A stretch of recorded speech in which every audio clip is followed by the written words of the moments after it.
Introduction asterisk the comatose, George awakens to memories of his past life, discovering that he has entered the world of a song of ice and fire.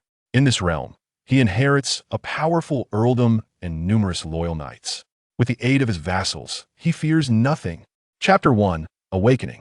George, weary, strives to open his eyes, feeling as though his head has been struck heavily with a hammer. "My lord, you have finally awakened," exclaimed a golden-haired maiden clad in a silk maid's dress, her voice brimming with joy. As George attempted to inquire about his surroundings, he succumbed to unconsciousness once more. In his dreams, he found himself in a realm reminiscent of medieval Europe, yet much more technologically advanced. He was born into the noble Castellian family, residing in a grand castle, Iris Flower Keep, alongside the vast city of Parody. Here, he had trained in martial arts and horsemanship under the guidance of the family knights, learning governance from his father. The dream faded as his father's voice echoed, "Child, my task is complete. I must now join your mother in another place. The rest is up to you." This startled George awake. Within the chamber, the maid, knights, and scholars exhaled in relief upon his awakening, expressing their concern and delight at the return of their lord. "Are you well, my lord? Do you feel any discomfort?" inquired a burly knight clad in plate armor, his breastplate adorned with exquisite patterns that George recognized as the emblem of the French royal family. "I am fine, merely fatigued, sir." George recalled the knight's name from his memories. Cain Cid, one of the 20 Swadian Knights stationed in the castle. The presence of Swadian Knights in Westeros led George to deduce that his father, William Castellian, was also a traveler from another world. Perhaps, with the assistance of some mysterious force or system, he had cultivated 500 Swadian Knights and departed this world with his mother after fulfilling his mission. Why, then, had he not taken George with him? Was he concerned that George might disrupt their marital bliss? Yet, fortunate for George, his father had left him a prosperous domain and a formidable army, alleviating his worries for the future. Suddenly, a rumble echoed from his stomach. After all, he had been unconscious for a day. George felt he could devour a pound of beef to quell his hunger. "You may withdraw," he instructed the maid, subsequently commanding the kitchen to prepare dinner. Despite their concerns for their lord's health, the subjects retreated as ordered. Rising from his bed, he approached the northern window, revealing the stunning vista of Parody. The closest sight was a massive castle built upon the southern mountains, measuring 600 meters in length and 300 meters in width. Within the castle, aside from the main keep towering 50 meters high and occupying over 6,000 square meters, numerous auxiliary buildings housed the thousands of soldiers guarding the fortress and the myriad servants maintaining daily life. The keep also boasted several small parks for the enjoyment of its inhabitants, though now only George remained. His gaze wandered further to the 30-meter-high inner wall and the 15-meter outer wall, separated by a moat that connected to several streams flowing from the mountains. Beyond the walls lay the homes of the subjects and the majority of the soldiers. A sprawling city of 25 square kilometers, with a population nearing 200,000, was laid out before him. Parks, affluent residences, and commoner districts were distributed according to their distance from the castle, all connected by 2 stone roads over 20 meters wide leading to the east, west, and north gates in the southern castle. The walls of Parody stood 20 meters tall, constructed entirely of granite, magnificent and sturdy. Extensive farmlands and pastures stretched on both the eastern and western sides, while not far to the north lay a vast dock. The city's walls extended to the seaside, ensuring access even during a siege. The dock bustled with merchant ships from various lands and belonged to the Castellian fleet. Following a defeat during the Iron Islands Rebellion, this fleet had become the second largest in Westeros, only surpassed by the Red Wine Fleet. It boasted 150 warships, accompanied by an even greater number of merchant vessels and supply ships. The Iron Islands Rebellion refers to an uprising that occurred a few years after Robert's ascension, when the Iron Islands, one of the 3 great fleets, launched an attack on the Westerlands, only to be quashed by Robert and the united armies of the 7 kingdoms. This formidable fleet brought immense wealth to the Castellian family, not only supporting thousands of sailors and 8,000 naval personnel, but also generating an annual income of 50,000 gold dragons for the family. It is noteworthy that the corpulent Baratheon had incurred a debt of only 100,000 gold dragons over the course of his disastrous reign. The original text posits 6 million, but considering the purchasing power of the gold dragon, it is implausible that Robert could have squandered so much. In a Night of the 7 Kingdoms, a sausage and a pint of ale cost only 1 copper penny. Assuming 1 copper penny is worth 5 yuan, 1 gold dragon equals 30 silver moons, 210 silver stags, 1,470 copper stars, and 11,760 copper pennies, totaling 58,800 yuan. How could he possibly spend so much? Thus, future narratives will rationalize the expenditure of gold dragons. The morning light was radiant, and the summer sun infused life into this earldom located to the east of the royal forest. Troops of cavalry, whether in pairs or larger groups, raised their banners as they rode from the west and east gates of Parody towards the reception hall of Iris Flower Keep.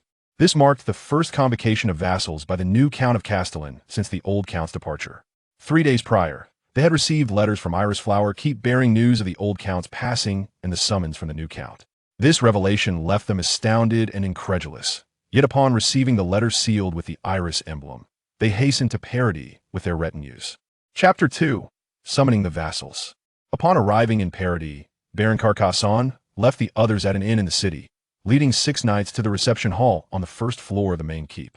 This grand hall spanned approximately 60 meters in both length and width, adorned with exquisite carvings on the walls, and its 20-meter-high ceiling was graced with several crystal chandeliers, crafted by Parody's finest artists over years of labor. On either side of the dais hung 2 enormous banners, made from the finest fabric in Westeros, with the Iris emblem intricately embroidered in gold thread. These banners must be at least 10 meters long, Carcassonne mused. After waiting for about an hour, other vassals began to arrive and take their seats in the hall. Among them were 5 barons affiliated with the Castellian family, 10 landed knights, and several dozen sworn knights. The arriving knights began to express their sorrow over the Count's passing, believing the old Count had died, and their hopes for the new Count.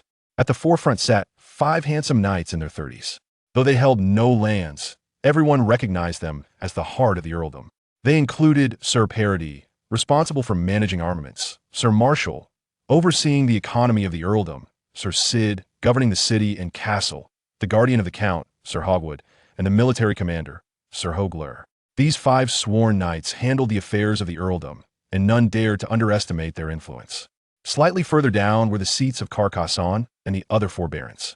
Their domain surrounded the earldom, safeguarding the Count's direct territories from encroachment. I am among the most esteemed, he arrogantly thinks, for he commands 60,000 subjects, 500 armored cavalry, and 100 knighted cavalry. Moreover, several years prior, he collaborated with another baron, Baron de Laveau, and 3 landed knights to vanquish all the wild men residing in the mountainous woods for the sake of the Count. He must be a valiant lord, Baron Graven Flanders suddenly proclaimed. I encountered him last year at Iris Flower Castle. At merely 15 years of age, he already possessed a remarkable stature and exceptional martial skills. Indeed, he is also an astute lord, of this I am certain. I observed him 2 years ago in Count William's study, and he exuded wisdom, Baron Vis de Laveau concurred. By the damned, I thought your mind was solely occupied with the wild men of the mountains, de Laveau. I never anticipated such a discerning observation from you, jested Brown Capet. You fool, you ought to be thrown into Blackwater Bay. The wild men have long been eradicated by my formidable army. If you desire wild men, perhaps you should venture south to the Stormlands. There, the wild women might be amiable enough to bestow upon you a warm embrace, de Laveau retorted, playfully striking his long-lost brother. It was Count Carcassonne who eliminated them. What business is it of yours? Do not claim all the credit for yourself, Capet chided Baron de Laveau. And damn it, my taste is not as poor as yours. Those malnourished wild men are better left to you. The Count has arrived. With the call of a knight, the bustling hall swiftly fell silent, and all rose from their seats. A young man, standing at 6 feet tall and adorned in the noble attire of the iris flower crest, entered the reception hall. He had shoulder-length black hair and brown eyes. Only after the youth took his seat did the others resume their places. George sat at the head of the table, surveying the faces of his vassals. To his surprise, he did not encounter the disdain he had anticipated. It was known that after the death of Eddard Stark, Robb Stark had been mocked as a mere child when he summoned his vassals for the first time. Could it be that the vassals were all Swadian Knights? From the correspondence left by his father over the past few days, George understood that there were currently 300 Swadian Knights. The 15 vassals of his family were all composed of Swadian Knights, while the remainder managed several villages each, collectively governing the 80,000 inhabitants of the earldom. It appeared that these Swadian Knights would remain steadfastly loyal to the Castellian family even after his father's departure. This realization brought George a sense of relief. I have summoned you all here today, primarily to discuss the arrangements for my father's burial in 3 days, George declared, intending to host a grand funeral for his father, who had departed this world. Subsequently, he engaged his vassals in discussions regarding the details of the funeral. After an afternoon of deliberation, George invited the famished vassals to partake in lunch, which consisted of beef, lamb, and various vegetables and fruits. As a time traveler, the former Earl William Castellian had plundered 1,000,000 gold dragons from the wealthiest riverbend during the war, and instead of hoarding these treasures in the castle's basement vault, he invested them in urban development, the creation of numerous agricultural tools, and the acquisition of a substantial number of plow oxen. This strategy resulted in the per capita productivity within the territory far exceeding that of his peers. Thus, the castle was never in want of food. "Sir Pallet, have there been any difficulties in your lands recently?" George inquired, recognizing that as Earl, it was imperative to understand the circumstances across his domain, which would greatly aid in his governance. However, everything within the earldom had already been meticulously managed by the former Earl. Even with the old Earl gone and the new Earl newly risen, there was little that could disrupt this formidable family. As George gained insights into each region, twilight quietly descended. The knights paired off and departed the castle. Chapter 3. The Castellian family. The grand funeral soon concluded in the presence of knights and numerous citizens. After pledging their oaths to George, the knights departed from Parody, although the city remained lively due to trade. However, with the absence of noble lords from various regions, the common folk found their conversations somewhat lacking in substance. Following his audience with the vassals, George began to delve deeply into the strength of his family. After weeks of inquiry, he discovered that the Castellian family, owing to their exceptional per capita production value and thriving commerce, maintained a substantial standing army in addition to the Second Fleet of Westeros. Firstly, there were 3,000 armored infantry and 2,000 armored cavalry, all clad in dual layers of armor, comprising an inner layer of leather and an outer layer of chainmail. Thanks to their robust productivity, they enjoyed 3 hearty meals daily, each consisting of meat, and engaged in regular training. It could be said that even some of the less affluent knights in Westeros could not rival their martial prowess. Additionally, the family boasted an elite force of 1,000 plate-armored cavalry, each donning 3 layers of armor, with an extra layer of costly plate armor, akin to formidable tanks on the battlefield. Undoubtedly, when they charged in formation, mounted on their own plate-armored steeds, victory would be assured for the Castellians. Furthermore, within Parody and the surrounding stables, there were over 10,000 war horses and an indeterminate number of inferior horses. The castle's storerooms contained, apart from what the soldiers wore, 500 sets of plate armor, 5,000 sets of chainmail, 30,000 sets of leather armor, as well as 500 sets of horse plate armor, thousands of horse chainmail, and 8,000 sets of horse leather armor. Should war arise, this armor could enable George to field an additional 500 plate-armored knights, 3,000 chainmail knights, and thousands of chainmail infantry, with the remaining forces being composed of leather-clad infantry. Several times, when George contemplated these matters, he could not help but awaken from his dreams, for the military might of the Castellians far exceeded his imagination. He sometimes even mused whether the Iron Throne would look more splendid adorned with the emblem of the Iris. In addition to armaments, the storerooms of Parody also housed provisions of wheat and various cured meats and dried fish sufficient to sustain 100,000 people for a year. These storerooms would only be opened in the event of a siege. Simultaneously, the castle stores contained enough food to sustain 3,000 individuals for 2 years, ensuring that even if Parody were to fall, they could continue to hold out at the Castle of Iris. Of course, such a scenario seemed unlikely. "I shall visit the blacksmith, my lord," George said to the Knight of Parody. According to the customs of other regions on the continent, it was customary for the lord to manage the territory with the assistance of scholars, overseeing governance and adjudicating disputes. However, this model proved to be exceedingly inefficient. An excessive involvement from the scholars hindered confidentiality. Consequently, when Parody was only half constructed, George's father excluded the scholars from the city's core. He appointed 5 capable Swadian Knights to form a management council within the castle, responsible for the administration of both the city and the fortress. Additionally, he designated another 5 knights to establish a court-like institution in the city center, significantly reducing the lord's workload.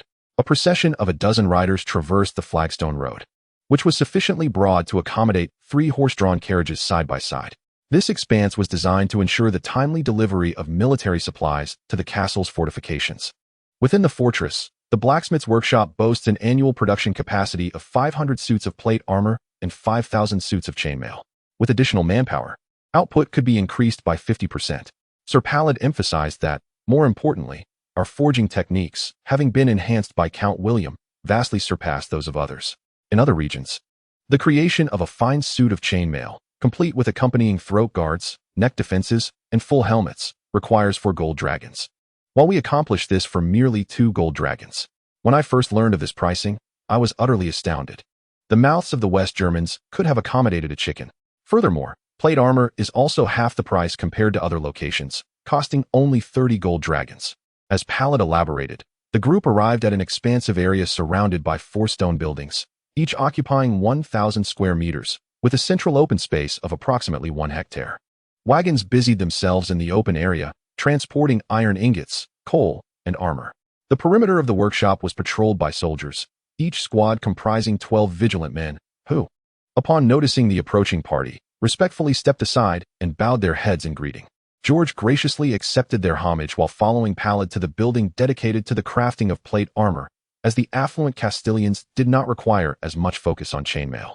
Upon entering, a wave of heat greeted them, with every corner housing a forge. Despite the presence of hand-cranked exhaust fans, the air was thick with the pungent odors of coal and sulfur. In the center lay assembly lines, one for crafting breastplates, another for helmets, and others dedicated to various components, each worker exhibiting exceptional expertise in their respective domains. The supervisor of plate armor production, a blacksmith in his 30s or 40s, noticed George's arrival and promptly approached, saying, "My lord, I am Tormery. Please, have a seat. What can I create for you? I will devote my utmost effort to this task. Have you been researching any new armor recently?" George inquired, recognizing that armor was paramount on the battlefield. "My lord, while it may seem boastful, I must say that this is an unprecedented work of art. Wearing it, even the flail of a Baratheon could not harm you.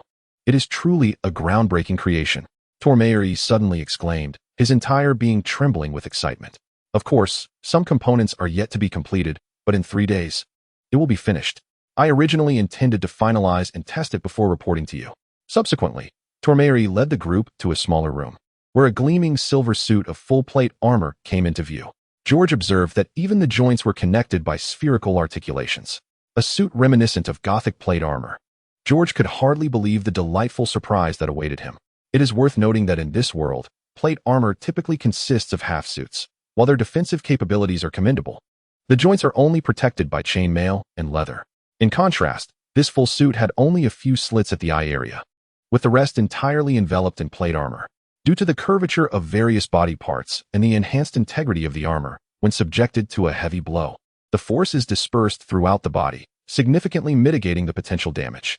For instance, during the second round of the tournament, the formidable Mozhang struck his opponent's neck with a wooden lance, resulting in the latter's demise. Despite the fact that the Valley Knight's throat was protected by leather armor, chainmail, and additional steel plates, these plates were not connected to the helmet or breastplate and lacked a proper curvature. Consequently, the neck bore the brunt of the impact, leading to his fatal injury. Had the Valley Knight been clad in an advanced full-plate armor, the lance would likely have been deflected by the protective curvature of the neck guard, with a lesser probability of striking the guard without penetrating it. Furthermore, the connection between the neck armor and other sections would have substantially reduced the force of the impact on the neck. This Gothic full-plate armor only emerged at the end of the 15th century and gained popularity in the 16th century, a testament to its sophistication. George suppressed the tumult in his heart and spoke in as neutral a tone as possible, inquiring when it would be completed so he could come to see him. After leaving the blacksmith's workshop within the castle, George realized he had not seen any weapons and promptly asked Pallid, "Only armor is produced here. Weapons are manufactured within the town.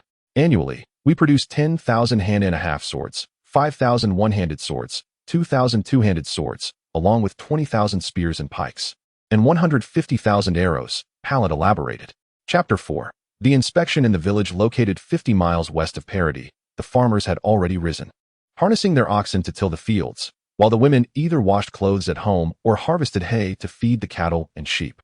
According to the regulations from the Flower Castle, every household is required to take home a lamb each year, which must be returned as an adult sheep after several months. Alternatively, 10 households may collectively rear a cow.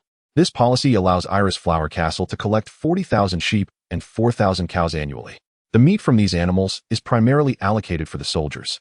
while their hides are utilized for crafting leather armor and saddles. Little Peter is a member of this village. Born into a humble farming family with 2 plowing oxen and 3 sheep, one of which is not considered a family pet.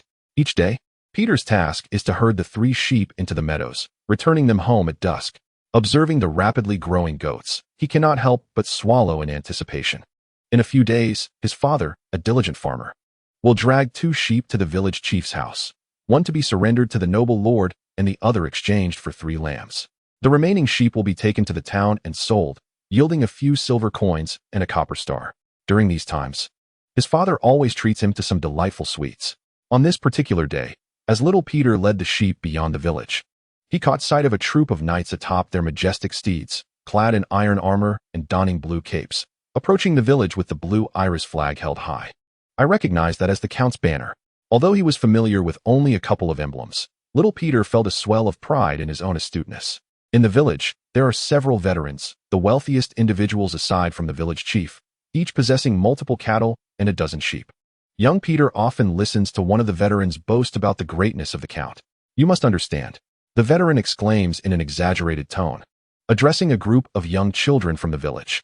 "No count would allow every one of his subjects to own cattle and sheep, except in Castile. You little ones should see how farmers live in other places, and then you would realize how fortunate you are." Another veteran frequently recounts their bravery, stating, "When we marched in formation, the enemy trembled at our approach." He continues to express his admiration for the Count's words, "I shall never condone acts of cowardice. The gentlemen of Castile are the most valiant." These tales of valor ignite a sense of anticipation in young Peter regarding military service. In this territory, boys commence 3 months of militia training at the age of 12, with those excelling in their training given the opportunity to become reserve soldiers, followed by 3 years of formal training, ultimately joining the ranks of thousands of soldiers. Peter is resolute in his belief that he will distinguish himself in the training 2 years hence, emerging as a great soldier. When George arrived at the village in the west of the city, the sun was already high in the sky. The scenery was so enchanting that he thought to himself that he should venture out more often. Observing the civilians bowing along the roadside, he remarked, "Indeed, every farm here is brimming with vitality, a blessing from the maiden, one of the 7 gods." The fields were abundant with fresh grapes, wheat, and melons, their juices dripping, while flowers adorned the mountainsides, and even the air was filled with a sweet fragrance. "We can hunt here, and we might even take away the most beautiful maidens." "This is certainly the greatest pleasure." Sir Hogwood seemed to revel in this notion. George concurred, realizing he should not focus solely on the city. These nearly 1,000 villages were also part of his domain. Shortly thereafter, a shepherd boy approached the village entrance. The village chief had already received word from the villagers and arrived at the entrance. After the group had lunch in the village, they began to meander about. George noticed a girl of about 15, with long brown hair and delicate features. Unfortunately, her skin, particularly on her hands, was quite rough from years of labor. Otherwise, George would have certainly taken her as a maid, thus allowing her family to enjoy a better life, he mused. As evening approached, the group returned to Parody. From the city walls, one could see soldiers clad in iron armor standing atop the 20-meter walls, while the city gate was guarded by 2 squads of 24 soldiers wielding either spears or sharp blades. Should any disturbance arise, they would spring forth like wolves. Merchants and carts traversed between the city gate and the cobblestone road, which had a 10-meter space left vacant in the center for patrolling soldiers and passing knights. George rode in the center of the road. On seeing the emblem on his banner, passers-by bowed until the group passed by. The road surface, unlike those in other cities smeared with refuse, revealed the gray stone beneath. Parody had been meticulously planned from its inception, designating areas for the nobility, the affluent, the common folk, and public spaces. In the subterranean realms of the city, numerous drainage channels have been constructed, compelling citizens to dispose of their waste therein. Failure to comply may result in fines or even imprisonment. Such meticulous planning renders Parody remarkably tidy and orderly. The streets are devoid of beggars, for they are considered a labor force and are instead dispatched to the farms to toil. Thus, the omnipresence of the downtrodden, as seen in places like King's Landing, is absent. This has led to a situation where other earls and dukes are aware of Parody's wealth but lack a comprehensive understanding of its expanse.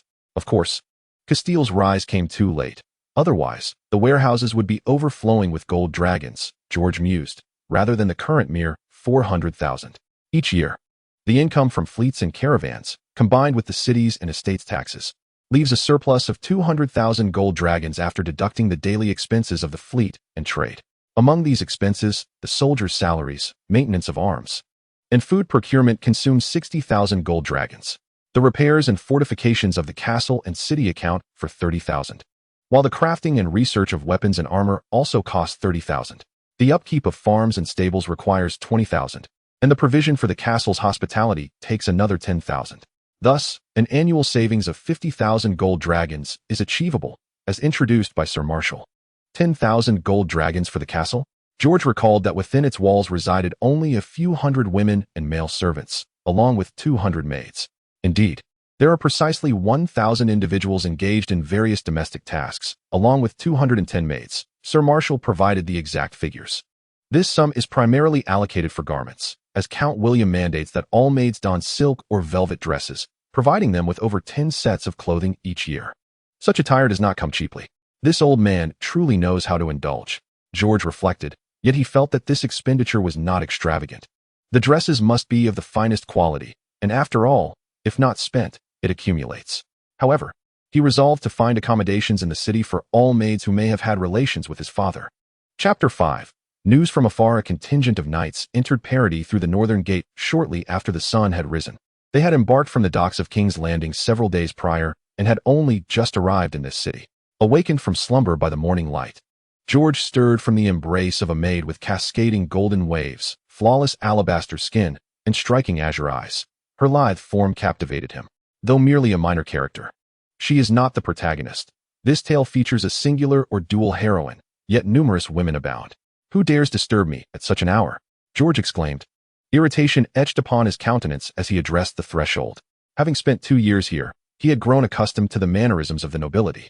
"I beg your pardon, my lord," a trembling voice emerged from beyond the door. "It is Lord Westeros who sent me.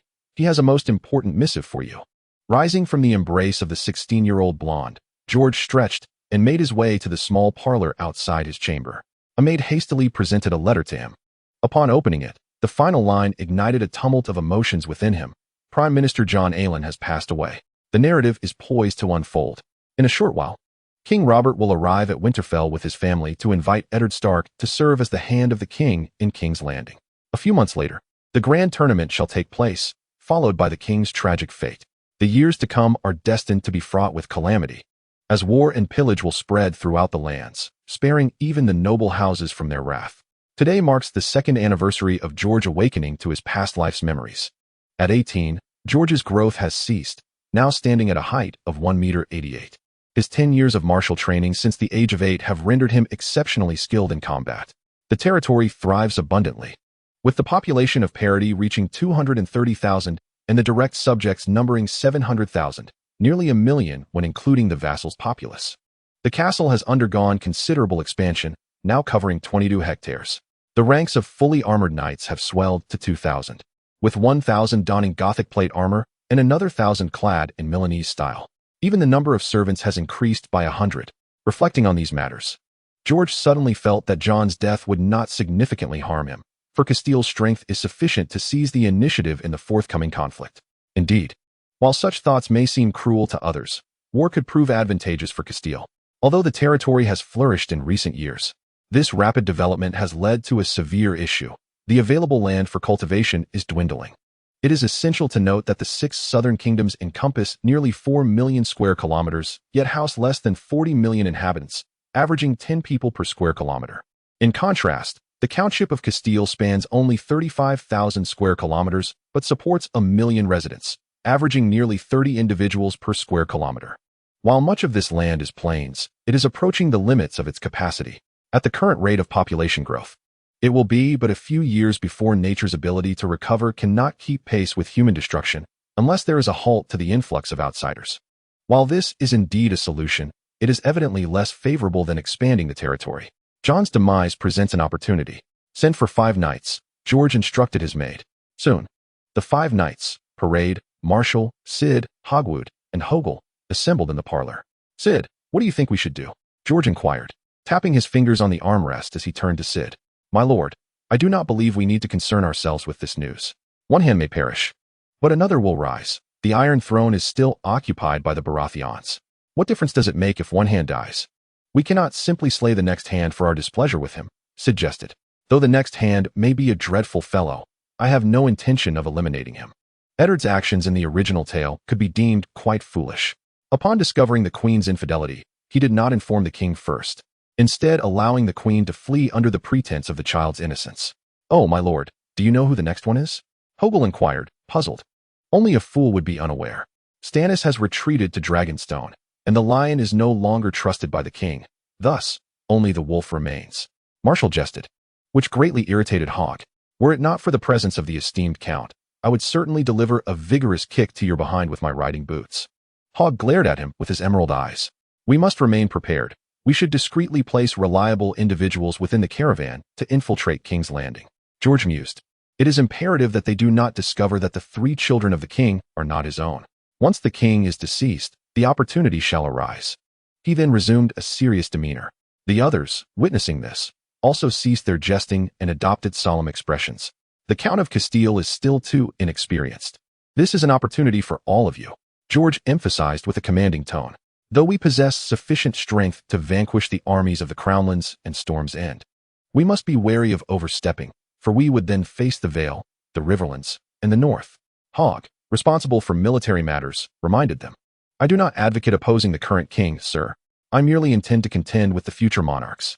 George added in his mind, then declared, "I shall visit King's Landing in a few months. You should first strengthen our influence there." "I do not recommend an unexpected venture to King's Landing," Sir West responded, voicing his dissent for the first time. "To put it bluntly, you are yet unmarried, and your lands have no heir. Should you encounter any misfortune, everything would be lost." The others concurred. 2 years prior, the departure of Count William had deeply unsettled them. They were now particularly apprehensive about George facing any peril that might leave their lands without a master, especially in a place like King's Landing, rife with ambition and treachery. "King's Landing is certainly not as secure as Parody," Marshall added. Chapter 6. The Starks head south. The king's retinue surged into the gates of Winterfell, appearing from the castle like a river of gold, silver, and steel. They comprised the sworn vassals, knights, sworn swords, and free knights of House Baratheon. The frigid northern wind whipped against the dozen banners held aloft by the knights, each emblazoned with the crowned stag of House Baratheon. Despite being late summer, the north remained shrouded in snow and ice. Robb swiftly led the procession to meet Eddard and the others. Eddard, observing the front of the line, recognized a rotund figure flanked by 2 white knights, yet could not ascertain who it was. "You haven't changed one bit." Robb dismounted and embraced Eddard. Only then did Eddard recognize his brother, who had gained over 100 pounds. Over a decade ago, they had fought side by side to overthrow the Mad King who had slain Eddard's father and brother.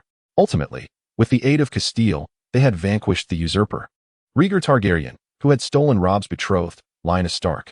It was unclear how this former wandering knight had cultivated such formidable knights. After exchanging hand-kissing gestures with each other's wives, Robb eagerly expressed his desire to visit the Stark family crypt to pay homage to the statue and tomb of his beloved Lyanna, leaving the furious Queen Cersei Lannister behind. At the evening banquet, the king and Eddard arranged the betrothal of the king's eldest son, Joffrey, to Eddard's eldest daughter, Sansa.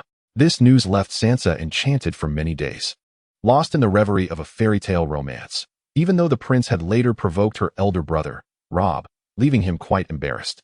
After all, influenced by her mother and the nuns from a young age, this young girl envisioned love as something exceedingly sweet and grand. She could scarcely believe that without love and a handsome knight, what else could possibly remain in this world? However, ever since the king's arrival, calamity had stealthily followed, drawing ever closer to the Stark family. First, her younger brother Bran Stark, having discovered the queen's secret, was pushed from a tower, resulting in the loss of his legs. Soon after, he faced an assassination attempt during the night.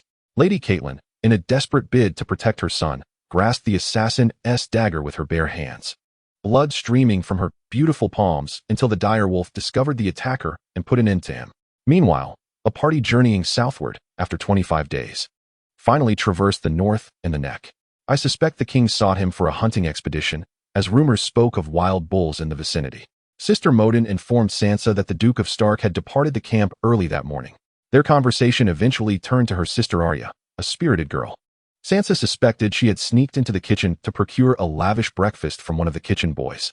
Simultaneously, she could not help but worry that Arya might disrupt their meeting with the queen. At dawn, The nun relayed to Sansa that the queen had invited her to accompany Princess Myrcella, a piece of news that filled her with exhilaration, as she yearned to make a favorable impression on the queen. When Sansa found her sister by the banks of the Trident, Arya was vigorously attempting to scrub the mud from her dire wolf, Nymeria. "You should change into something presentable," Sansa urged her. "The nun said we are to accompany Princess Myrcella in the Queen's litter." "I'm not going," Arya retorted. "I'm going to ride with Micah to the shallows upstream in search of rubies." As she spoke, she meticulously groomed Nymeria's fur. "Rubies?" Sansa inquired, perplexed. "What rubies?" Arya rolled her eyes at Sansa, as though addressing a simpleton. "Of course, the rubies of Rhaegar. It was here that Lord Willem killed Rhaegar and tossed the rubies from his armor into the river." Sansa gazed at her sister in disbelief. Yet she could not dissuade her. Arya had always been a wild child. Just days prior, when everyone else lamented the damp soil and thickets of the neck, Arya had dashed into the brush and returned caked in mud, having plucked a cluster of violet-hued flowers. Later, they discovered these were toxic kiss flowers, and red splotches had erupted on Arya's arms. Sansa had assumed her sister would learn a lesson from this, yet Arya remained undeterred. Even upon hearing that applying mud could alleviate pain, she had smeared herself in dirt, resembling a savage. Sansa, left with no choice, ventured forth to find the princess alone. Upon arriving at the Queen's encampment, she found the intrepid Peter Baelish and Lord Renly Baratheon in audience with the Queen and, as per the Queen's directive, departed with her betrothed, Prince Joffrey. To Sansa's astonishment, when she and Joffrey encountered Arya, Arya was challenging the son of a butcher to a duel, which infuriated her. Joffrey, believing that a butcher's son dared to bully the daughter of a duke, drew his sword and pointed it at the boy. Arya, naturally unwilling to back down as she was the one who had instigated the challenge, seized a broom and deftly knocked the prince's sword from his grasp, resulting in a heated altercation. Ultimately, Joffrey's hand was bitten by Nymeria, Arya's dire wolf, who was driven away by Arya in a moment of realization. The queen sought to capture Arya, but the king could not possibly punish the daughter of House Stark for this incident, and unable to locate Nymeria, he reluctantly ordered the execution of Sansa's dire wolf. Sansa and Arya pleaded desperately, yet with the prince's injury, they could only watch in tears as their beloved dire wolf met its end. Chapter 7. The tournament today marked the tournament hosted by Robert in honor of Ned's arrival. After 2 months, Sansa had somewhat alleviated the sorrow brought on by the death of her dire wolf. In the morning, Sansa, accompanied by Septim Mordain and her maid, made her way to the tournament in a litter. The curtains of the litter were woven of yellow silk, exquisitely crafted, through which she could see beyond the city walls to the riverbank, where numerous tents had been erected and thousands of common folk had gathered to witness the grand spectacle. The magnificence of the tournament took her breath away. The gleaming armor, the gilded horses, the cheers of the crowd, the fluttering banners, and of course, the knights, particularly those among them. Sansa found the seat her father had arranged for her amidst the lords and ladies, gazing at the knights from the ballots, each one more gallant than the last. The king's guard was the center of attention, all clad in white cloaks. Ser Jaime shone brilliantly from head to toe, adorned with a lion's helm. There were also knights of formidable reputation, such as the Mountain and the Vales Royce. Before Sansa could fully absorb the scene, a new round of cheers erupted. A knight in cobalt blue armor rode into the tournament grounds atop a magnificent white steed. He stood tall, his features handsome, exuding an air of grace and nonchalance with every movement.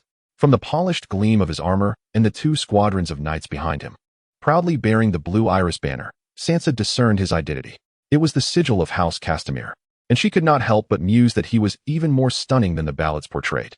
Ser Jorah Castamere arrived at the tournament, having previously negotiated for the release of several sworn knights 3 months prior by adopting the suggestion of Lord West to father a few children with them. Over the months, Jorah successfully fathered several girls, ensuring that even if misfortune befell him, there would be heirs to carry on his legacy. Unlike some protagonists of tales who, despite possessing power and privilege, dither in their pursuits, Jorah would never hesitate to engage with a maid without first courting her. A nobleman engaging romantically with a maid, particularly in the Middle Ages, where the number of mistresses signified status, one might ponder what lay within his mind, pudding or mere mud. Regarding the issue of illegitimate children lacking inheritance rights, George pondered, as long as my vassals and sworn knights consent, who is the king to challenge me? Surely, Robert would not summon 7 dukes to confront me over a matter of a count's inheritance. Even if he did, others would not heed the call. George's first opponent was a knight from House Frye, whose combat skills were rather mediocre, and George swiftly unseated him with a single thrust. In the second round, he faced Horace Redwine, whom he directly pierced through the shield, sending Horace tumbling from his saddle amidst a chorus of cheers. George waved to the audience, reveling in their adulation, and tossed an iris flower from his saddle into the crowd, prompting a flurry of excited shrieks from the maidens. As he acknowledged the spectators, George noticed a young lady in a green gown with auburn hair in the noble's box, her eyes sparkling with mirth and excitement. When their gazes met, she shyly lowered her head. In the third round, George encountered Ser Marintrant of the Kingsguard, a striking figure clad in white. The sight of the knight adorned with irises stirred fervent hopes within Sansa, who silently prayed for his victory. It seemed that the warrior, one of the 7 gods, heard her entreaty, for Meryn was unseated before the second round could commence. Sansa felt a surge of exhilaration at the sight of the blue-clad knight, nearly rising from her seat in enthusiasm. However, the subsequent match between the Mountain and a knight from the Vale forced her to cover her eyes. The Vale Knight fell scarcely 10 feet from Sansa, his throat pierced by a wooden lance, blood spilling forth with the weakening of his pulse. This harrowing scene horrified Sansa and those nearby. She had never witnessed life ebbing away before her eyes. Though her heart urged her to weep, tears would not come. Perhaps already shed for the lady in Bran. The knight before her was but a stranger, his name drifting in one ear and out the other, destined to fade from the world's memory before long. Sansa suddenly comprehended that no one would sing his praises. How profoundly sorrowful. After the contest, George made his way to the camp to watch the ensuing matches, where his comrade from Hogwood also triumphed over his opponent, advancing further in the tournament. In the final round of the day, George faced the Knight of Flowers. The duel of roses and irises commenced. Ser Loras Tyrell, the youngest son of the Highgarden Duke, merely 16 years of age, was the youngest knight in the arena. Yet, this morning, he had triumphed thrice, defeating 3 Kingsguard knights. George mused about the flamboyant nature of this knight. His saddle was adorned with white roses, and with each victory, he would pluck a bloom to toss to a lady. As George approached on his white steed, he beheld the Knight of Flowers, whose exquisitely crafted armor and red saddle adorned with roses captured his attention. Yet, he could not shake the disquieting feeling that the other's gaze was unsettling. Did he have a fancy for me? I am not Joffrey. As the preparations commenced, George lowered his visor, peering through the narrow slit of his helmet to scrutinize his opponent. The white steed commenced its gallop, a magnificent warhorse from Castile, towering above ordinary horses with its impressive stature and robust musculature. The 2 combatants swiftly drew nearer as George raised the lowered point of his lance, aiming it at his opponent's breastplate. In a swift encounter, a figure was dislodged from the saddle, crashing violently to the ground, eliciting cries of agony. Discarding his shattered wooden lance, George basked in the applause and cheers of the crowd. He then rode forth to stand before the maiden in green, presenting her with a purple iris, proclaiming that no great victory could compare to her beauty, even in half. The girl, blushing, accepted the flower, utterly captivated by George's gallant demeanor. His charm was undeniable, with his tousled black hair and captivating brown eyes. Inhaling the fragrance of the iris, Sansa clutched the flower tightly until he departed. Chapter 8. The King's Banquet and the beautiful maiden. The opponent of Baron Hogwood was the Kingslayer, Jaime Lannister. Years prior, Tywin Lannister had deceitfully opened the gates of King's Landing in the name of royal preservation, leading to a reign of terror within the city. Upon realizing the betrayal, the Mad King, Aerys Targaryen, commanded the destruction of King's Landing with wildfire. At that moment, Jaime Lannister, the sworn protector of the Mad King, unsheathed his sword and delivered the fatal blow from behind. George observed the performance of the vassals from the stands. In their initial clash, both struck each other as shields, causing their lances to splinter. Hogwood leaned to one side, but quickly regained his balance. The Kingslayer nearly toppled from his saddle, yet his formidable core allowed him to maintain his position. The 2 then exchanged lances once more, charging ahead. This time, Hogwood skillfully maneuvered his shield to deflect Jaime's lance, thrusting his own with the force of his steed, shattering the Kingslayer's shield. With the broken shield in hand, the Kingslayer was sent hurtling to the ground, landing in the muddy earth with his helmet dented. Attendants rushed to assist him, attempting to remove his helmet, which was stubbornly lodged in place. The audience erupted with murmurs and jeers, the noble lords and ladies unable to suppress their laughter, with George hearing the king's laughter ringing the loudest. Ultimately, the blinded Lion of Lannister, unable to see his way, was guided away by attendants to seek the blacksmith's aid. Hogwood lifted his visor, revealing a mature and handsome visage, reveling in the adoration and attention of the crowd. After a moment's contemplation, he plucked a gem from his helmet and tossed it to a young maiden, prompting her delighted screams. This fellow, George could not help but cover his face, surprised that this knight possessed such a playful spirit. In the end, only 4 individuals remained in the arena. Sandor Clegane, known as the Hound, his brother Gregor Clegane, the Mountain, George of Castile, and his sworn knight, Hogwood. Both the Hound and the Mountain were vassals of the Lannisters, now serving the Queen, with the Hound assigned as a close protector of Joffrey. The Hound bore a large scar across his face and was left with only one ear, the other having been rendered a mere hole, allegedly inflicted by his brother. The Mountain, who had pressed his face into a searing coal plate. As the moon rose high, the king announced that the final 3 matches would take place the following morning prior to the group tournament. The crowd gradually dispersed, engaging in discussions about the splendid tournament of the day and the grand spectacle that awaited them tomorrow. With the assistance of 2 attendants, George removed his armor. These young attendants, both around 15 years of age, were the eldest sons of the Baron of Carcassonne and the Baron of Flanders.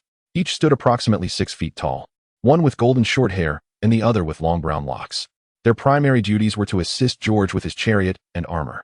The guardianship was entrusted to 2 formidable men, nearly 6.5 feet tall, leading 4 squads of 48 knights. These knights, both possessing long black hair, were named Vis and Lyd, towering just slightly shorter than the mythical giants. Vis wielded a Valyrian double-handed sword known as Frostlight, while Lyd brandished a Valyrian double-headed axe, which George had christened the Black Cleaver. This weapon had been reforged from Valyrian shards accumulated over the past decade. Alongside these formidable arms were a double-handed sword named Dawn, a hand-and-a-half sword called Dusk, and a piece of breastplate armor. These shards dated back approximately 3 centuries to the cataclysm that befell the Valyrian fortress, and only the renowned Tormeri of Parody and an anonymous master from the eastern continent possessed the skill to reshape them. George also recalled that an ironworker from the original tale had once been capable of such feats, though the name had long slipped from his memory. As George prepared to embark on a visit to his estate in King's Landing, a royal attendant approached his camp, stating, "My esteemed Lord Count, the king requests your presence at his banquet." Reluctantly, George acquiesced. Upon arriving at the riverbank with his knights, he beheld 6 oxen slowly rotating over spits, their meat being roasted to perfection. He observed that the gathering consisted entirely of court officials, including the royal family, ministers of the Privy Council, and their guards and servants. George's attention was drawn to a golden-haired boy, around 12 years of age, seated not far from the king, whose delicate features embodied all the virtues of House Lannister. Beside him sat a girl of approximately 11, whom he recognized as the recipient of the flowers he had sent that morning. George recalled that the golden-haired boy had occupied a seat next to the king during the day, and given his appearance and age, it was not difficult to deduce his identity. Joffrey Baratheon, or rather Joffrey Waters, the surname designated for the king's illegitimate offspring. Thus, the girl must be Sansa Stark. George was taken aback to realize that the girl he had casually admired was the daughter of the Hand of the King. His initial intentions of courting her would now require re-evaluation. He also noted Sansa's momentary daze upon spotting him, likely recalling her status as Joffrey's betrothed, which prompted her to quickly avert her gaze elsewhere. Once George took his seat, a robust voice rang out, "Boy of House Castile, what is your name?" Lifting his gaze, he found the king observing him. "I am George Castile, son of William Castile, your majesty," he replied, rising to his feet. "George, so it is. William's naming skills leave much to be desired. Yet, he is undoubtedly a warrior, though certainly not as formidable as I." The king took a sip of wine and continued, asserting he was only in his 30s. "I couldn't discern whether he was 33 or 36, yet he passed away unexpectedly. I had presumed he would live to a ripe old age. By the 7, the last time I beheld him, he was as robust as a bull. Perhaps my father was fated to suffer misfortune. For the earl perished after a decade of service," George lamented. "My heavens, the scene of him driving his sword forcefully into Rhaegar seemed as fresh as yesterday. How satisfying it was. That wretched Rhaegar likely never anticipated such a fate." The king continued, muttering a few curses under his breath, disregarding George. George resumed his seat, contemplating engaging Sansa, but with Joffrey perpetually by her side, he had to abandon the notion. Shortly thereafter, the king's jester, the flat-faced moon boy, donned in vibrant attire, danced on stilts, mocking every guest present with his sharp wit, eliciting peals of laughter from the assembly. However, George found himself preferring the performances of the troupe and orchestra from the Iris Flower Keep. Silence. His voice boomed like thunder, drowning out all others. Curious, George looked up to find the king's face flushed, utterly intoxicated. "You vile woman, do not dictate my actions," he shrieked at Cersei. "I am the king here. Do you understand?" I decree that we shall fight tomorrow. We shall indeed fight. The crowd stood in stunned silence, yet none dared intervene. Cersei's delicate visage drained of color, resembling a mask carved from snow. She rose from the table, lifted her skirts, and without a word, turned to leave, her servants hastily following suit. Jaime Lannister reached out to grasp King Robert's shoulder, but Robert threw him to the ground, laughing maniacally. What a valiant knight you are! I have countless ways to make you eat dirt. Remember this, regicide. He tapped his jewel-encrusted goblet against his chest, his garments splattered with wine. As long as I wield my warhammer, none shall stand in my way. Jaime scrambled to his feet, brushing off the dust. Yes, your majesty, he replied stiffly. A man, somewhat resembling the king, approached with a smile. Robert, you've spilled your drink. Let me pour you another. George later realized this was the king's brother, Renly Baratheon. Although he had read of him in the original texts, this was his first encounter. George had not anticipated that a meal would provide such amusement with the antics of the king and the Lannister siblings, making his tedious wait worthwhile. If given the chance, he would gladly pay 1,000 golden dragons for another spectacle. Of course, were the king aware of his thoughts, he would surely have summoned his guards. After sipping his wine, George noticed Sansa preparing to depart, followed closely by Joffrey's bodyguard, the Hound. Observing her exit, he resolved to follow, determined to win the girl's heart in the coming days, for securing her affections would greatly aid his future ambitions. When George finally found Sansa, it appeared she had uttered something that angered the Hound. No one can stand against him. George overheard the Hound's gruff voice from a distance. Indeed, no one could withstand Gregor. That lad today, the one who made his second appearance. Oh, he performed splendidly. You saw it, did you not? The naive fool is merely courting his own misfortune, lacking both wealth and comrades, with no one to assist him in donning his armor properly. His throat guard was not secured. Do you truly believe Gregor was oblivious to this? Do you think the rise of Gregor's lance was accidental? If you genuinely hold such beliefs, you are as devoid of sense as the little bird that speaks. Gregor's lance can strike wherever it pleases. Look at me. Fix your gaze upon me. Sandor Clegane extended his massive hand, intending to grasp her chin. A sword sheath struck the Hound's head. George ensured his hand did not touch Sansa. The Hound, recovering from surprise, was about to retaliate when his eyes fell upon George and the knights behind him. My lady, are you well? George grasped Sansa's small hand, gazing into her vivid blue eyes and lovely visage, effectively placing a barrier between her and the Hound. Referencing the original work, the female characters in the series fall short. I am fine. Sansa had yet to regain her composure from the fright, her body trembling slightly. This is none of your concern, Count George. Sandor suppressed the urge to draw his sword, his hand resting upon the hilt. When I choose to intervene, it becomes my concern, sir. George shielded Sansa. Sandor surveyed the knights encircling him. The towering Vise and Lyd reminded him of his demonic brother. And ultimately, he refrained from unsheathing his sword. I am no damn knight. He then turned to leave. My lady, I am George of Castile. Might I inquire your name? George said, lowering his voice, releasing Sansa just in time. Sansa had regained control over her trembling form, yet her face grew increasingly flushed, as George seemed to sense the warmth radiating from her. Count George, I am Sansa Stark. Her lips moved as if to utter more, but the words eluded her. The evening's experiences felt dreamlike. Where are you headed? Allow me to escort you home. Since she remained silent, George did not press further. Fine wine must be allowed to mature, especially for a budding maiden like Sansa.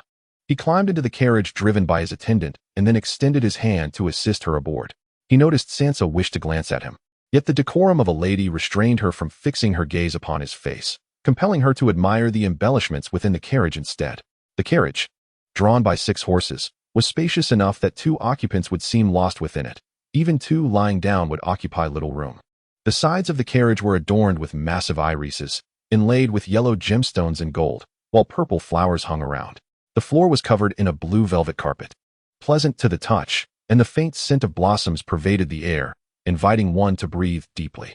A large sword and a suit of armor hung at the rear. The blade was dark, revealing a pattern reminiscent of rippling water.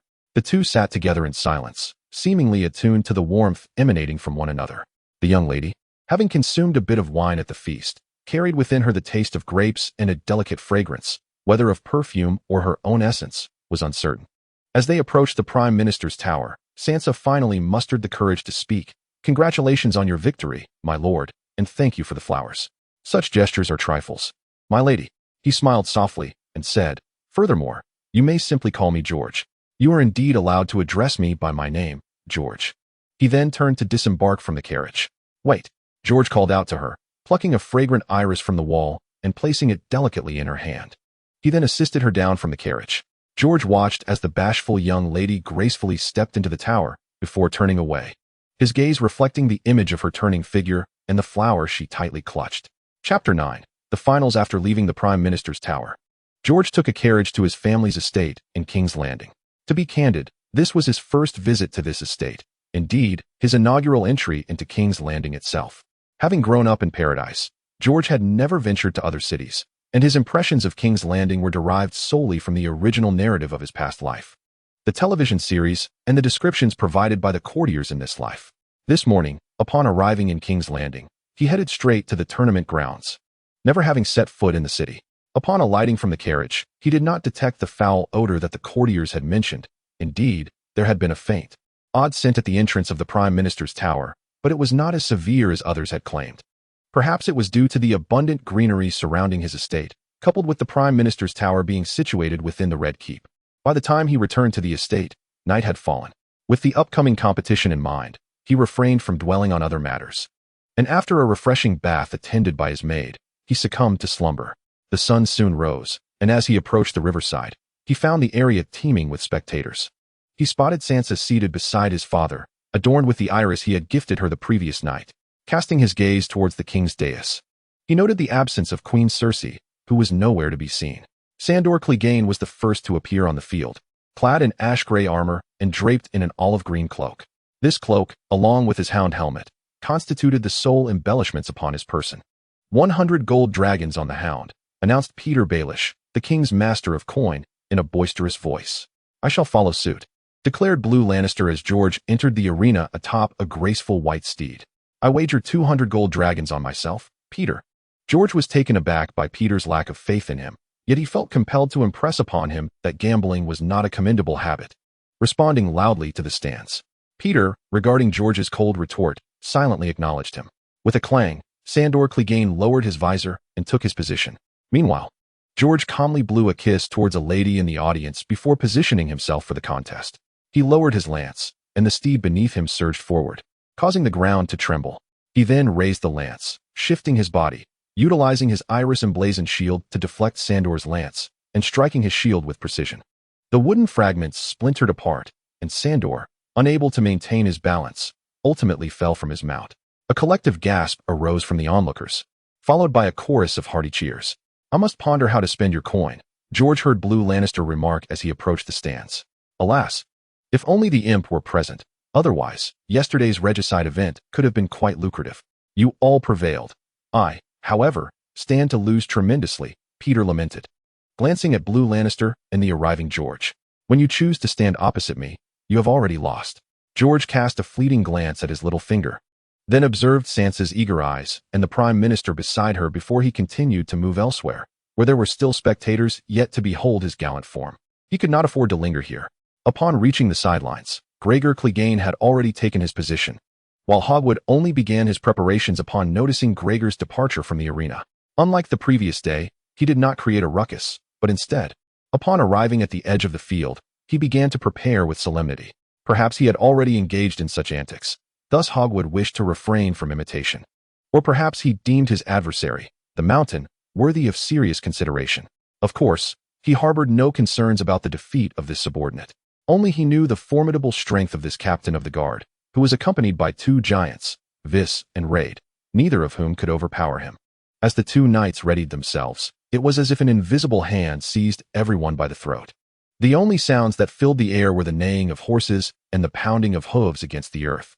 They lowered their lances, and their noble steeds surged forward. The clash of their weapons shattered the silence. Splinters flew as both knights sustained deep gashes upon their shields, yet they remained firmly seated upon their mounts.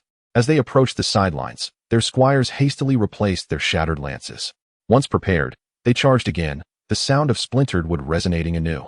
Gregor visibly swayed, taking considerable time to regain his balance, while Hogwood remained steady in his saddle. With new lances in hand, Gregor failed to dissipate any of Hogwood's force. Hogwood struck squarely at the center of his shield. Although the lance shattered once more, the tremendous impact sent Gregor, along with his horse, crashing to the ground. Hearing the commotion behind him, Hogwood recognized the outcome was sealed and chose not to look back. Instead, he faced the audience, lifting his visor to reveal a smile beneath his helm. The gems adorning his armor glimmered brilliantly in the sunlight. It took a while for Gregor to regain his composure, releasing the reins and stirrups in a fit of rage as he stormed away. Those on either side quickly stepped aside, wary of inciting the wrath of the furious knight. "Unleash your true power, Hogwood," he commanded. "I wish to witness the disparity between us." Though he held great confidence in his own abilities and feared no hounds or beasts like Gregor, Hogwood was not someone easily compared to others. Moreover, George Castilla, while not permitting his subordinates to oppose him in matters of significant consequence, did not mind minor disputes. After all, he had long detested news of chairmen scoring goals amidst a crowd. Hogwood acquiesced, and in the end, despite George's utmost mental fortitude, he still lost the match. In the third round, he barely managed to steady himself, whilst Hogwood remained unscathed. This round could have seen Hogwood unseat him, and although he ultimately refrained from doing so, George readily conceded defeat. Little did anyone anticipate that the martial tournament would culminate in a civil war within Parody, ultimately resulting in the unremarkable Baron Hogwood seizing the prize of 2,000 golden dragons. The original text mentioned 20,000 golden dragons, which seems rather implausible. In the prequel Knights of the Seven Kingdoms, a set of exquisite armor costs merely 4 golden dragons. Therefore, 40,000 golden dragons could procure 5,000 sets of armor or 5,000 ordinary steeds. After Baron Hogwood returned to the camp, burdened with the 40-kilogram weight of his gold, accompanied by a few attendants, they proceeded to the archery range to observe the competition. George refrained from sending anyone to participate in the archery contest, for having already secured the prestigious Spear Tournament Championship, he deemed it sufficient. If all championships were claimed by the Paradisians, it would attract undue attention. Ultimately, the archery championship was claimed by a commoner named Ongai. But George had no intentions of recruiting him, as Parody did not lack skilled archers. The only matters to stir George's interest were those that could enhance the overall strength of his army. Even if 10 formidable warriors pledged their allegiance, they would not hold a candle to a set of innovative armor or advanced weaponry in George's eyes. After all, no matter how formidable a knight may be, they would find themselves at a disadvantage against formations of spears, sword and shield, or longbows. Even the ancient champions of 100 or 1,000 slayings achieved their feats with the aid of elite retainers. Without such loyal companions, a mere few arrows or spears could easily bring down these so-called invincible warriors. George proceeded to observe the team tournament. Upon arriving at the venue, he spotted Sansa and her companions, but with her father present, he dared not approach. The team tournament lasted nearly 3 hours, with around 40 participants, primarily aspiring free riders, mercenary knights, and newly appointed squires.